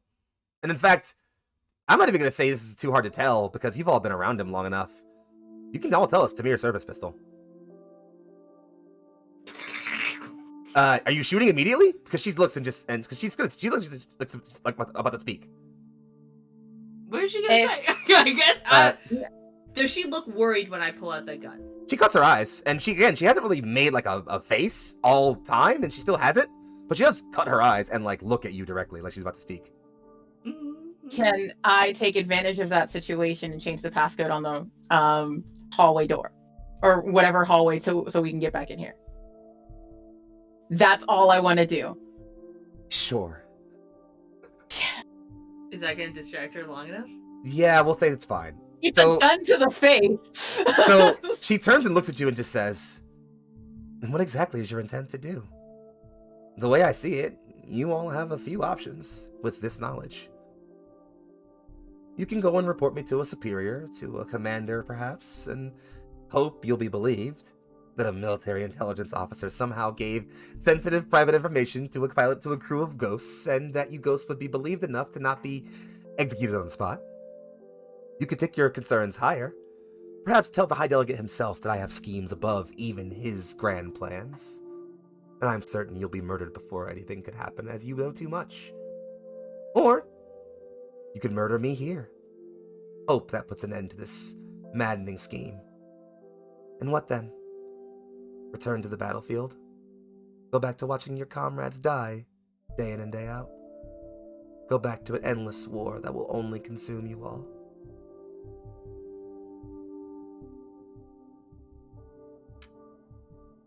She's saying that to Roxanne specifically. She's saying it to you, and to all of you, but she's looking at you, effectively saying fucking, what's your plan? What you do?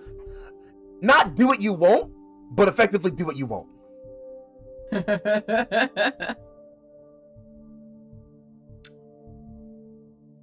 And I think in a moment of breaking across this thought of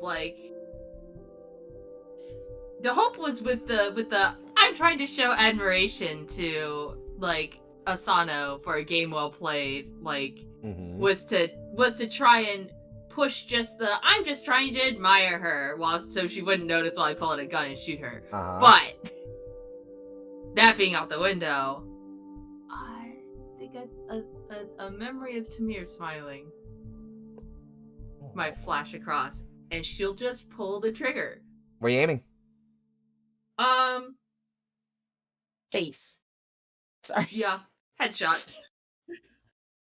Shoot her in the face. You let off one round. The gun fires true. And you all watch as a bloody red blossom sprouts in the middle of Dr. Asano's forehead. Oop. And she slumps. And it's not even like a... it's just a... quiet. Can I know this is going to be, like, hella difficult, Mhm. but knowing that this bitch is crazy and I'm kind of still just hanging out in her brain, can I just try and fry this computer while we're here? As you were looking at the system, everything is being actively locked out and shut down. Like, rapidly. Of course. You wager it's a dead man switch, you figure, of some kind. You get a glance of something, and I'll tell you what it is when we get to the end here. Don't worry about it. But the last sort of, but I guess the last thing you notice as you're all watching this, shot in the face moment here, you're looking down. There's a smile on Asano's face. She just died with it. Wanted this. And then the alarm goes off.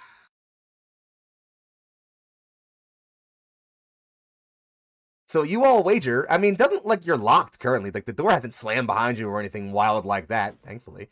You wager you could probably run, maybe hope you can get out of here and back somewhere safe or something else, maybe.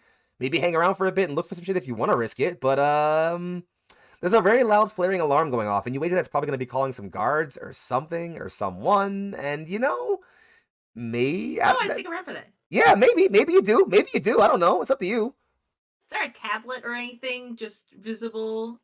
The closest thing you'd want is there is a data pad embedded on Dr. Asano's left wrist. Cool. It's not pretty. It comes off, though.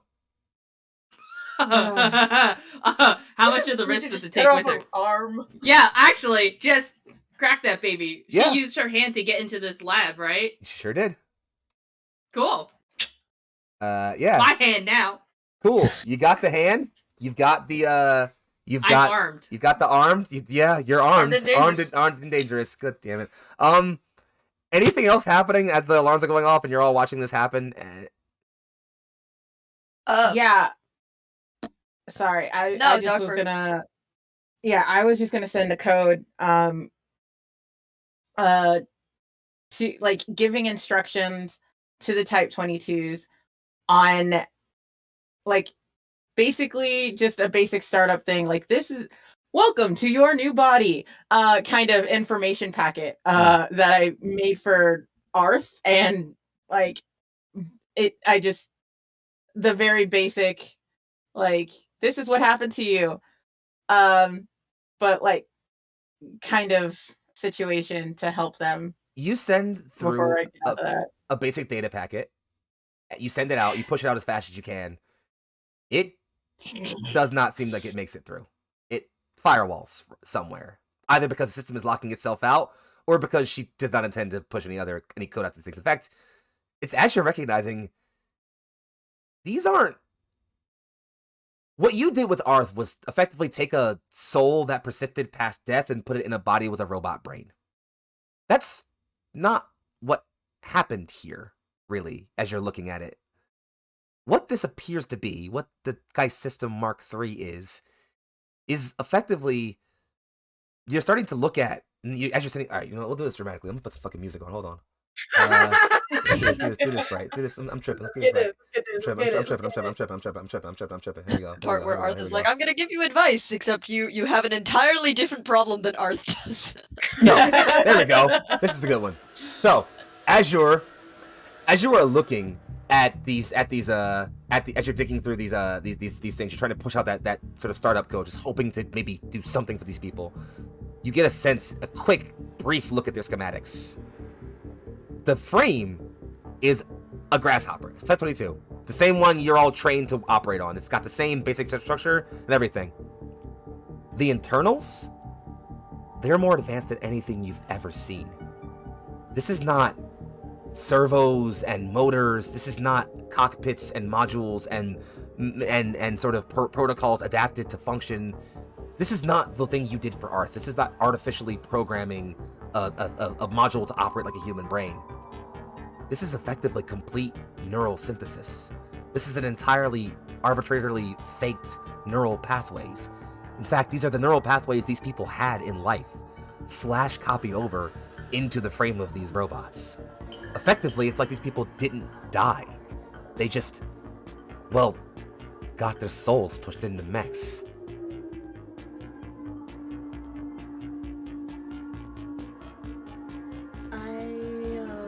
I know we're running. I know we gotta run. but I think I will say during this, despite saying not to be touched, Zima also grabbed for Mika and was like very like they needed something and was like holding on to her.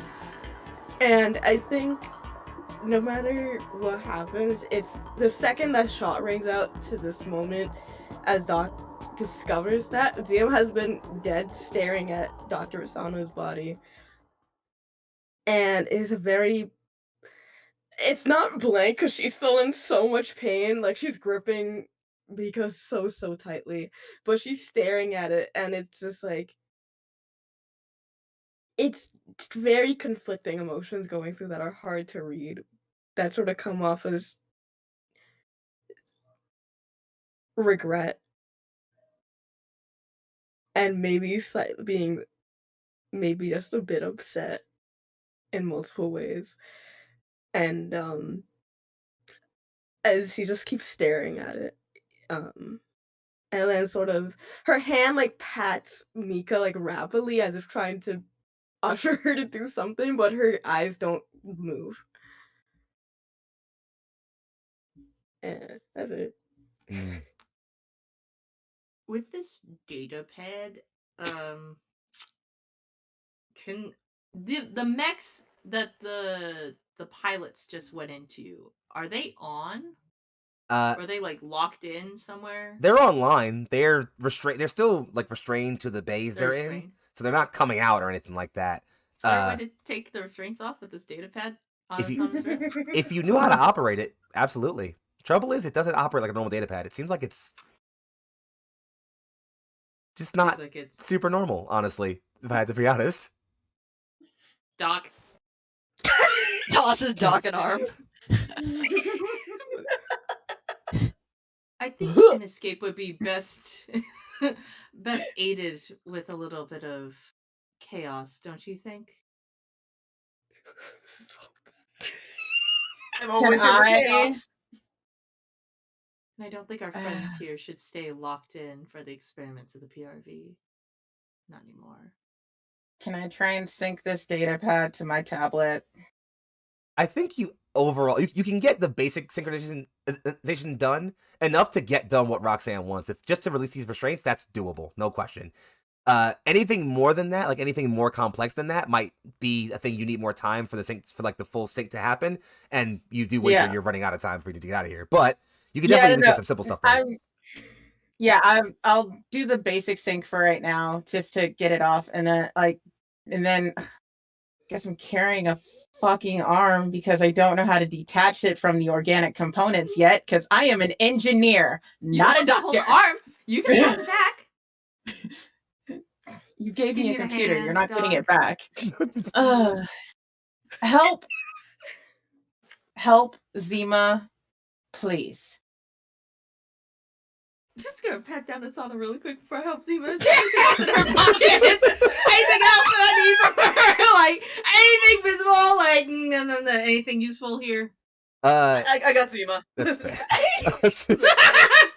You pat down Asano. You don't find that she keeps too much on her. There's some pens, a few cred sticks worth probably some money, an ID card of some kind that clearly probably gets you into some places that might be helpful. Oh, I figured that. And that's probably just about it, honestly. All of it. All of it's coming with me. I don't care if the pens are fucking pens. Like, all enough. of it's coming with me. Can I assume you all are making your escape now? Yeah. Your little fit just kind of like lifts both first lifts Doc and Joe under her shoulder, under one shoulder, and then grabs Rocks and throws her in a fireman's carry over the other shoulder and just books it. Hey, Dodger, the bitch that made you into a robot's over here. You should go step on her. And the last thing you'll notice as you're all parting is one of those Type 22s just slightly shift up in its frame as the doors behind the lab slam shut, and it looks like the lights shut off and started keeping those emergency flood sirens on for a while. You all are back in the tunnel, and I'm assuming running back down the way you came, naturally. And good thing too, as just as you start to turn a corner, you see that elevator side door next to where the lab door was open up, and a crew of guys with guns start flooding out and looking both directions. You just barely avoid them. And as you all make your way through the tunnels, back up the stairs, back to where you came out, so that separation between the hallway where the barracks was and the tunnel entrance, you find yourself back in. And while the barracks is a buzz, mostly, you get back in the barracks, there's overall a sense of general commotion and panic as people are running around, whispering, rumoring, trying to fix things. People are starting to send out. You can already see that there looks like certain squads of security forces. They're all Arte soldiers armed with weapons and things, are starting to sweep around everywhere, sweeping the base, sweeping everywhere. And in fact, as you guys, I'm assuming, make your way back towards your quarters where you have some privacy, you'll notice that as you open, most of your stuff is still there, it looks like. It's all been trashed, though. New change of clothes, though, please. Put on something that isn't covered in blood. Well, while... Checking for my box, please. Your box is fine. Your box is fine. It hasn't been touched. It seems like anything important was taken. Again, it seems more like the room was searched more than anything. And by the fact that there's still guys checking around the base and everything, you wager that's just what they were doing. Other than that, though, you all close the door on your you close the door on your crew quarters. The noise of the outside deafened, muffled, and finally you find yourselves with some space to sit and let out a breath perhaps none of you knew you might have been holding. The world does not seem quiet, despite the fact that very little noise is taking place in this space. You all have a lot to talk about, and we're going to let you do that. But first, I'm going to give you a few minutes to get some rest, all right? We'll slide back in just a few. You all don't touch that dial or that browser, and we'll see you in just a moment. Bye-bye. And we return to tonight's episode of Stardust Ghosts. It's been a dramatic little session. I feel like I dropped a little bit of plot on my players, and I want to give them some time to resolve that in character, as it were. So let's get right back into it without any more ado. Seraph Lance, you find yourselves in your sleeping quarters, sans one commander, having just had the truth of Project Phoenix, its whole truth, revealed to you in its entirety. It's a quiet settling in, though there is a clearly incredible commotion spreading around. I don't think you need to bother, as maybe you heard some whispers on the way in. You can tell that the commotion being spread is because news is being spread that the High Prince was just shot. Otherwise, well, scene's yours, darling. Just gonna first let Rocks down and maybe wipe a little bit of blood off of their coat. Roxanne's immediately stripping. Like, the second you put Doc down, she's gonna go check on the box, and upon seeing the box is okay, get to work on the data pad. Shut the door, will you, darling? Milady. I got it. I got it.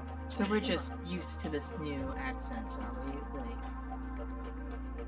Jadkasta Kubaka. Pleasure to meet you. Interesting. Yeah. Is Mika carrying me? That's a good question. I don't know. I mean, like a half drag, half carry. That's fair. Drag up. I mean, honestly, that's what I would have taken because Zima wasn't gonna move otherwise, so that's understandable. Then once we get in the room, I think you see, as Arth, as you close the door, Zima like reaches out for it, and then sort of crumbles in front of it and is like leaning against it. Zima, are you okay?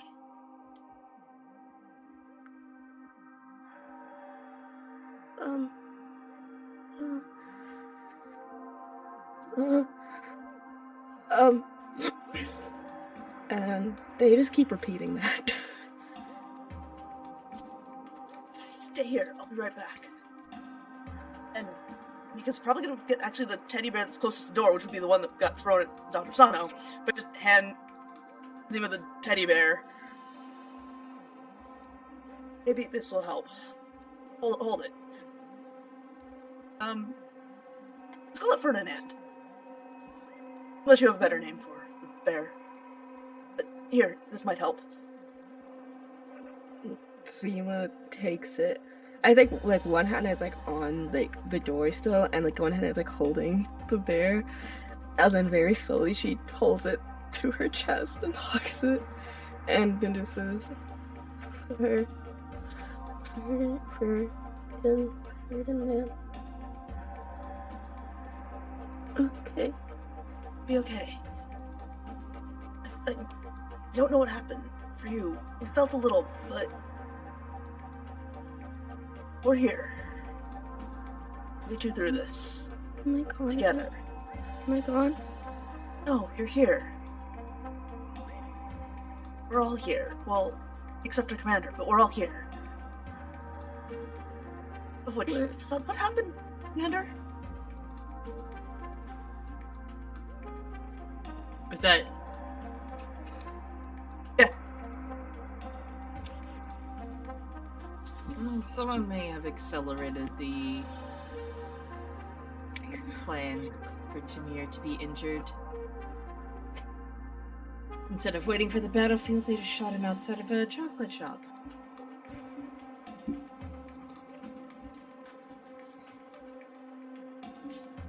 Don't know where he is. Oh, he that's okay? something I could probably find. He was alive when last. Was alive? Well, he was. I was. How do we say? Lovingly escorted by Witch. Shortly after watching that happen. So. I presume that they're keeping him alive. It would ruin their plans if he was dead, so.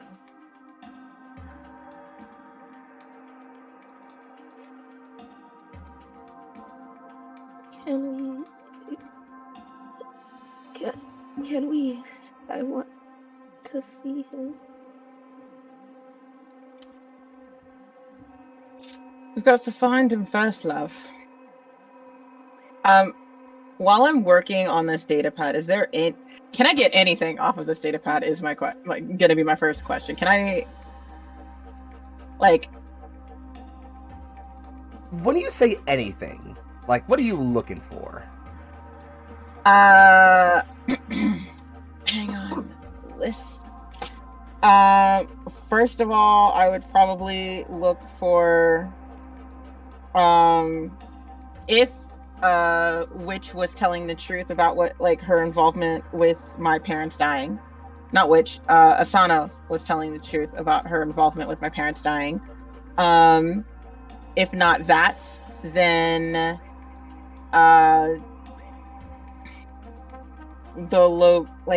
any information that she would have on Witch because why is Witch working with Dr. Asano? And possibly where Tamir might be, or anything involving her plans. That's what I'm looking for right now. I will still be fighting this thing later. I can give you just about all three of those pretty easily. To your first, as for sort of like, how was Asano lying about whether, like, not having an involvement in your parents' death? No, he wasn't. Turns out the PRV just kills off people who get a bit too dissident. And your parents started thinking that maybe the Geist system, well, it's as if they recognized what it would become if it was used in mass scale. The rate of death it would cause. They knew it would be infringed upon the, well, minority populations more than anything else. They tried to push against that. The PRV wouldn't allow that. Does it give a name on who gave the order? High Delegate Azan Cardelia himself. Great, love it. To your second point, when it comes down to your second point was sort of Wise Witch working with her. Well, yeah. You get through her witch's record. Give me 1 second to grab a dog. Excuse me. Fun. She had a little baby. My hacking roll wasn't high enough to find that out. Tinker wanted to be a part of this. She wanted to be a part of the reveal. It's okay. So, so to your second point, effectively the information you managed to get your hands on is almost, with a bit more detail, the exact same info Roxanne encountered when looking through Tamir's command pad. You found her black site modifications, her medical leave, and that one of those medical leave occurrences is specifically marked as maternity leave. Is there a location for her child? There is a city given, yes. Well, not so much a city, more as a... It looks like there's a last known residence there.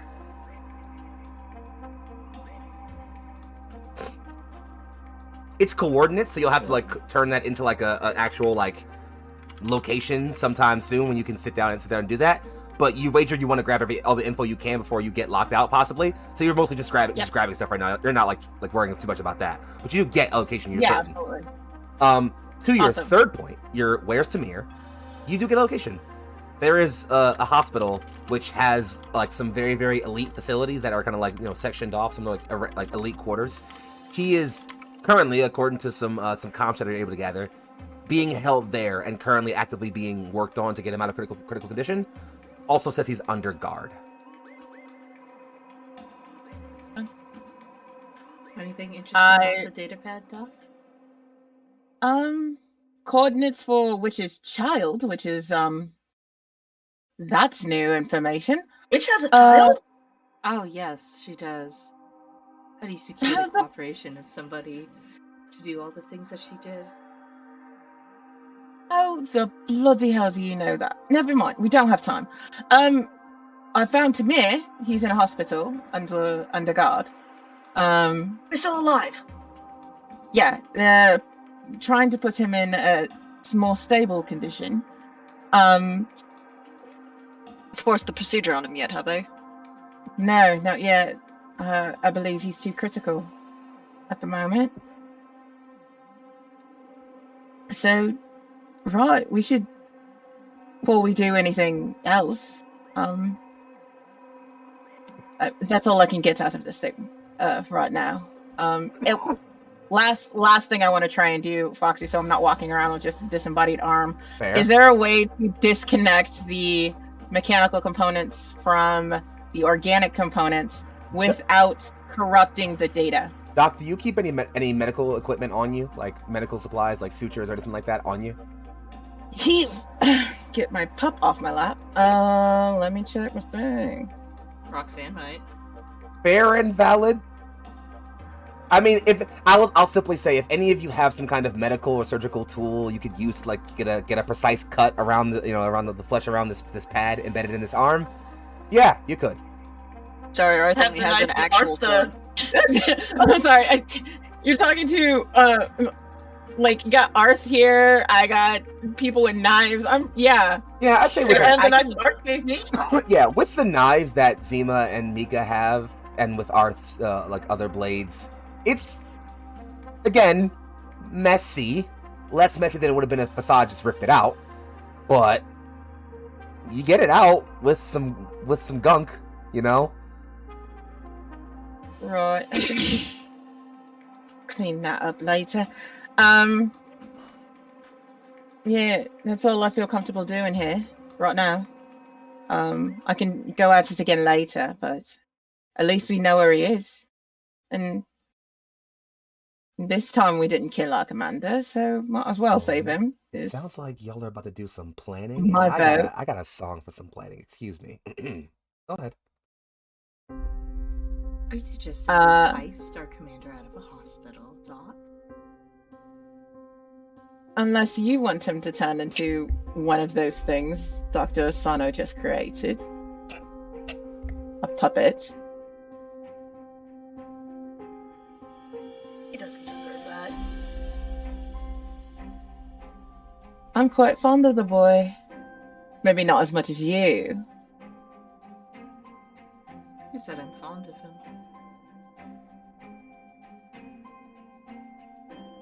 You did shoot a woman in the face, so...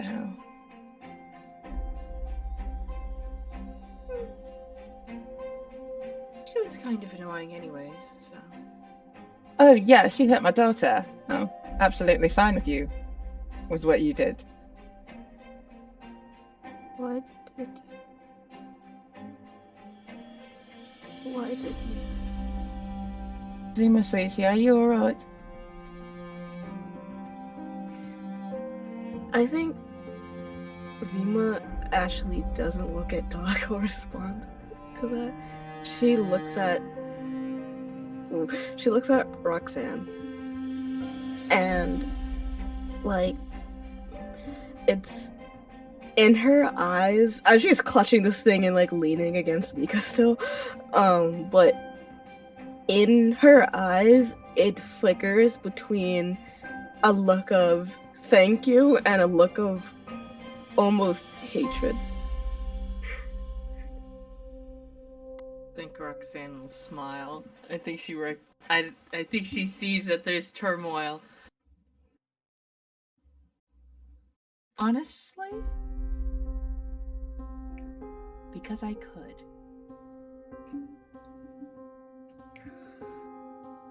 Because the things she's talking about doing, it seems like this was probably the last opportunity any of us would get to shoot her. Next time she dies, probably have to be more of Doc's expertise as opposed to a gun.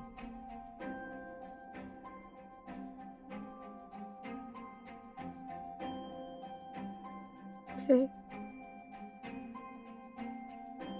And then I look at Doc. I don't want to get in the way. I just want to help Tamir. How can we get to Tamir? Do you mind if I trust check your systems first? That's fine. Is there any way I can lessen her pain? Like, rewrite this programming so it goes the frick away? She's already been through it once. At this point, you are like the sort of that lancing pain that Zima felt is dissipating. It's sort of spreading away and fading, and you're able to definitely speed up the process some with some recursive drives and some minor rebooting of some secondary systems and things like that. It feels uncomfortable, obviously, but it's not away. That lingering dread you all felt still kind of creeps at the back of your necks a little bit, but you do certainly slowly, at least to some degree, Zima, feel your resolve begin to build back within you. Very slowly.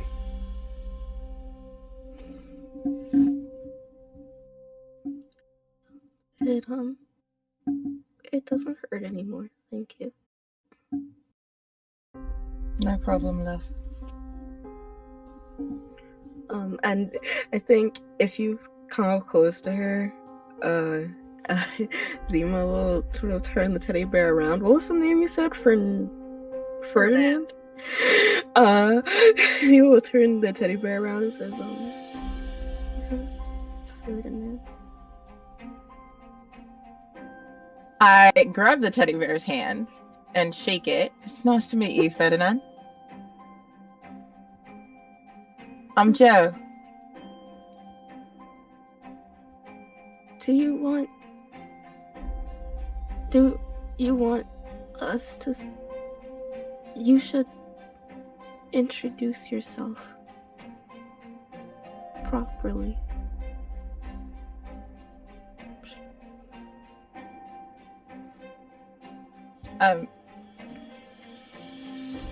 To who, love? To us. She took that from you. Right. She did, didn't she?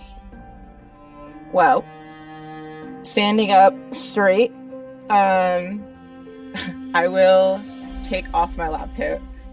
Not because it's hot at all. And like brush myself off and hello, all. I am Jocasta Kubaka. My friends call me Joe. I look pointedly at Art. I think Arth just like takes a knee and then like also like just like grabs your hands and like presses in like of course, milady. Just with the like like the air kiss over the knuckles. Yeah.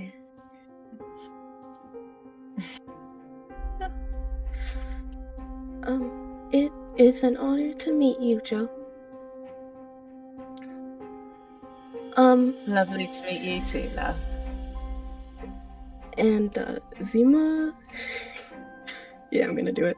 Zima gets up a little stumbly and sort of takes your hand, and sorry, give me a second.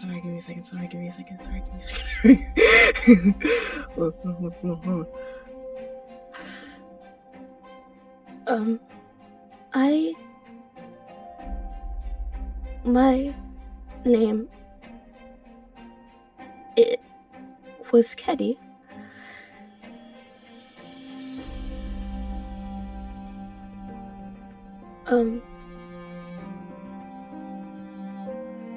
But I was Zima. I don't know which matters, but I was Keddy, and you got to share your real name. And now you didn't do it alone. So now we've both introduced ourselves.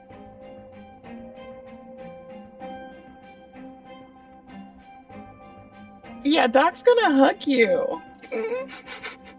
Wanna hug you? Fuck! I'm watching Foxy die in the corner. It's really great. This is just so good. You're so good. I'll gush later. It's fine. I guess Keddy wraps you in a hug and holds you very, very close. And then I think, like, does grabby hands for everybody else. Second group hug. Keddy, Group hug, baby. Joe, it's a pleasure to meet you both, and I'm happy to call you two friends. I think Arthur's gonna once again like forcibly force Rox into the group hug.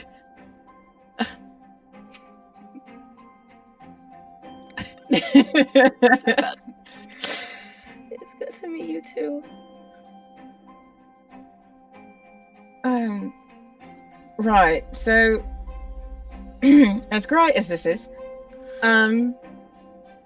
I do have to note that you are some of what Dr. Asano said about my parents.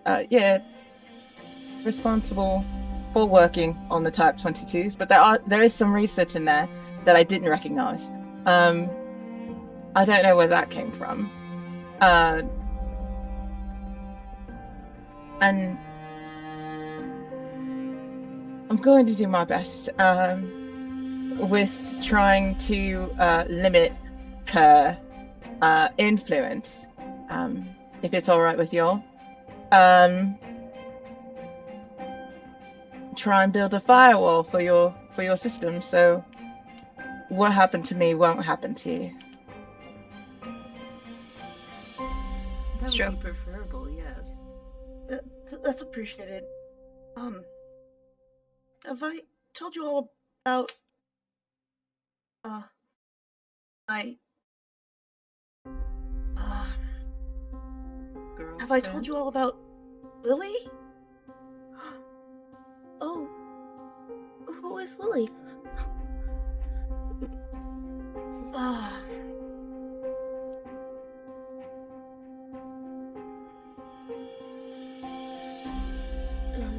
Roxanne said girlfriend? Well, yeah, I think that's the right word. It feels Didn't trivial know to you call her had only my girlfriend, but yeah. I didn't know you had someone.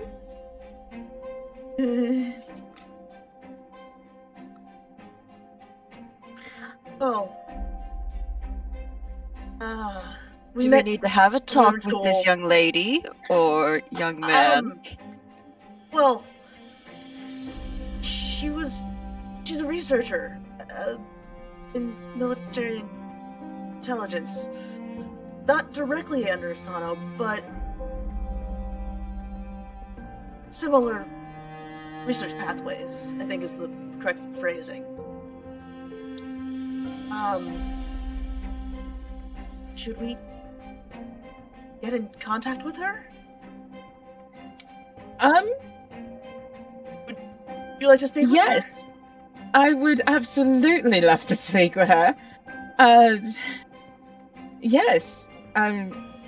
Possibly compare notes. Well, you only have about, it's 4 minutes, and Mika will take out her tablet, and then I won't get to have it for another, I think it's week, if I remember, but, I think this is important. Nika, Are as you sure grab the don't? tablet, you'll notice there's the little light that seemed to be like, kind of like letting you know when you can contact when you can contact Lily. It's currently blinking.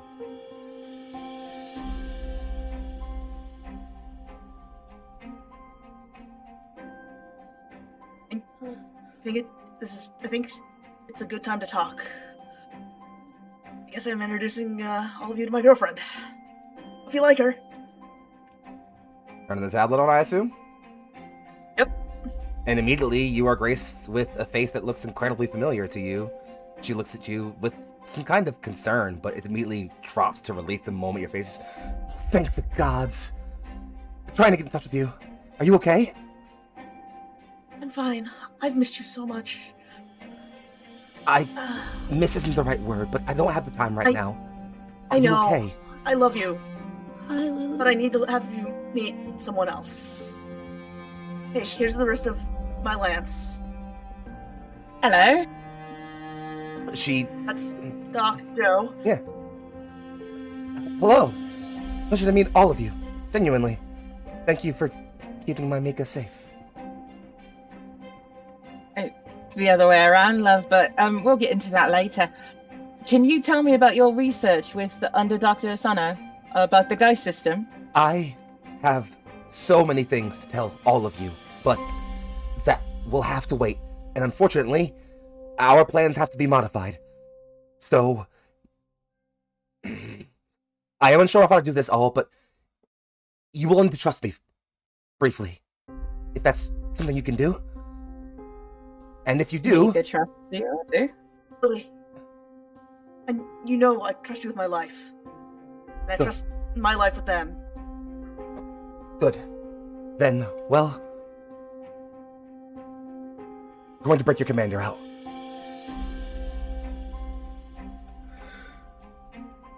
I like Yeah. her already. Lily, I can't love you anymore. She blushes a little, just... I have some friends in some high places. It'll all make sense in some time, I assure you. Just meet up with them when you can. They're going to sneak you in. We'll see if we can get the commander broken out. And from there, well... It's a mad dash out of the city. I won't be keen about anything. Once you get out of the city, just make your way back towards the front. We'll meet at Red Gym. Once you're there, everything will make sense. I promise. Don't tell us anything important over the encrypted codes. We still have some. Arthur's gonna motion to the area around them where we might not necessarily be. She deliberately folds her arms almost indignantly and just. This is not only a private line, but it's sound and noise deafened. Any data signal cannot pick up any noise but outside of this room. In fact, I'm pretty sure currently only you all can hear it. I'm good at what I do, thank you very much. It's like our code, sweetie. I really like her so far. She goes, now I look forward to meeting all of you in Red Gym. Roxanne, back off. He actually does, again, blush to the side and look a little and just... Do you all do this often when things are supposed to be serious? Actually, yeah. I think it's our coping method. Yeah. You see, Arth just sort of give a hand pat on Joe's shoulder, just a little lean in. That's fine. We'll work that all out when we get to each other. So please, promise me one thing, or two things. One, whenever my soldiers arrive to get you all from the hangar, meet them out back and ask no questions until you're safe. And secondly, please, get out of Montea safely. Please. Love you, and stay safe yourself. I love you more. She looks at her wrist where there's a watch that kind of looks like it's beeping. They're arriving. You all should be moving. Grabbing some shit and out the door. I grab my box and that's about it. She looks at you, at you one more time, Mika, and just kind of getting a bit huffy and just. Our operation plan takes about 7 hours, assuming you need time for rest and everything. It's about a 7-day journey to Montea. If you want in Red Gym in 8 days, I'm breaking up with you. I'll be there in 6. And she just falls, all the bravado gone, and just be safe. You too. And just like that, See you soon. that light turns red, and then blinks out. You all heading towards the back? Yeah, I'm making sure I've got my research, the data pad, the stuff that we just transferred, and my toolkit as well as my box. I can assume you guys packed your stuff for the most part. Yeah, Roxanne. I pack my shit and then Can I go. pack the commander's shit? Sure. That's very Yeah. cute. I like He that. has because he has a notebook and shit. He's got his notebook, he's got his other stuff, he's got his gear, his satchel, it's all there. Yep, pack. And then I don't have much stuff that she actually cares about, so. Well, I'm assuming you all pack anything important to you and make your way out towards the back door? I have Ferdinand and a knife. That's it. Clearly, I have a steel plate that I'm peeling off of my mech real quick and Perfect. tucking into my bag. Oh, yeah, I know what that is. Okay, so, you're all gathering these things, we get these quick cuts, Doc grabbing the work pad, making sure it's locked down and secure, putting that away along with the box, Mika checking with the data pad and the other things and making sure that everything looks right, Zima grabbing Ferdinand, grabbing the knife, looking left, looking right, putting them away, Arth pulling the blade a little bit from the sheath, checking its edge, closing it, breathing once, and then saying a silent prayer for fallen friends, stepping out, Roxanne stopping in the hangar, getting into the mech, literally whipping off a steel panel, holding it, it cuts your finger a bit, a slight bit of blood runs down over some inscription on the plate. You tuck it away. Everyone gets to go, gets moving. You all walk outside the back, and I'm gonna do not just a cliffhanger, but a cliffhanger where we don't even give outros. So, before we do this, I want to say a couple of things. One, I want to thank you all for coming out to a wonderful episode of Stardust Ghosts, for making sure that you all came and saw these awesome players. If you don't know who they are by now, look them up. Their socials will be in the chat. I will make sure of it. Find them and make that your mission to see these awesome people do incredible work, because each of these people are fucking star-studded RPers. They bring the most incredible work I've ever seen anyone bring ever, period. I have no notes. That's all I have. Thank you all for coming out to Stardust Ghosts. You'll see us back here in exactly 2 weeks.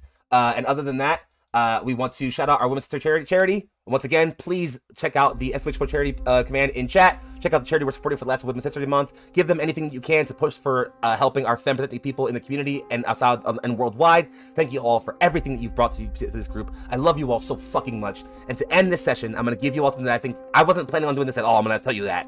But you have all earned this fucking moment. As you all walk out the back, waiting to see what's hoping for. Almost like before with Facade, a couple of cars pull up. They aren't black armored military intelligence vehicles, but they are certainly vehicles that have been up armored, civilian cars that have had armor put on them. Doors open, people start filing out, and as you're all filing out, you see two things. One is, well, the first thing you notice is a man. He's a guy. He looks a bit younger, darker skinned, and has scars or surgical marks perhaps all over his body, and parts of him are robotic. Zima, he looks familiar to you, actually, but the last time you saw him, he was hospital bound. He stands up and just says, all of you, come with me, right now. And as he turns his arm, you'll see his shoulder. He has what looks like mostly civilian gear with it's got a hoodie, but under the hoodie you can see like a flak jacket that says like body armor and some small pads. On his shoulder is an armband, and on that armband is a symbol. It's a circle with a triangle in the middle, with 3 stars on either point, and a 4-pointed flower extending on the outside. And as you look, every single one of these armed fighters you see has that symbol on their shoulders. And with that, we bring tonight's episode to an end. Good night.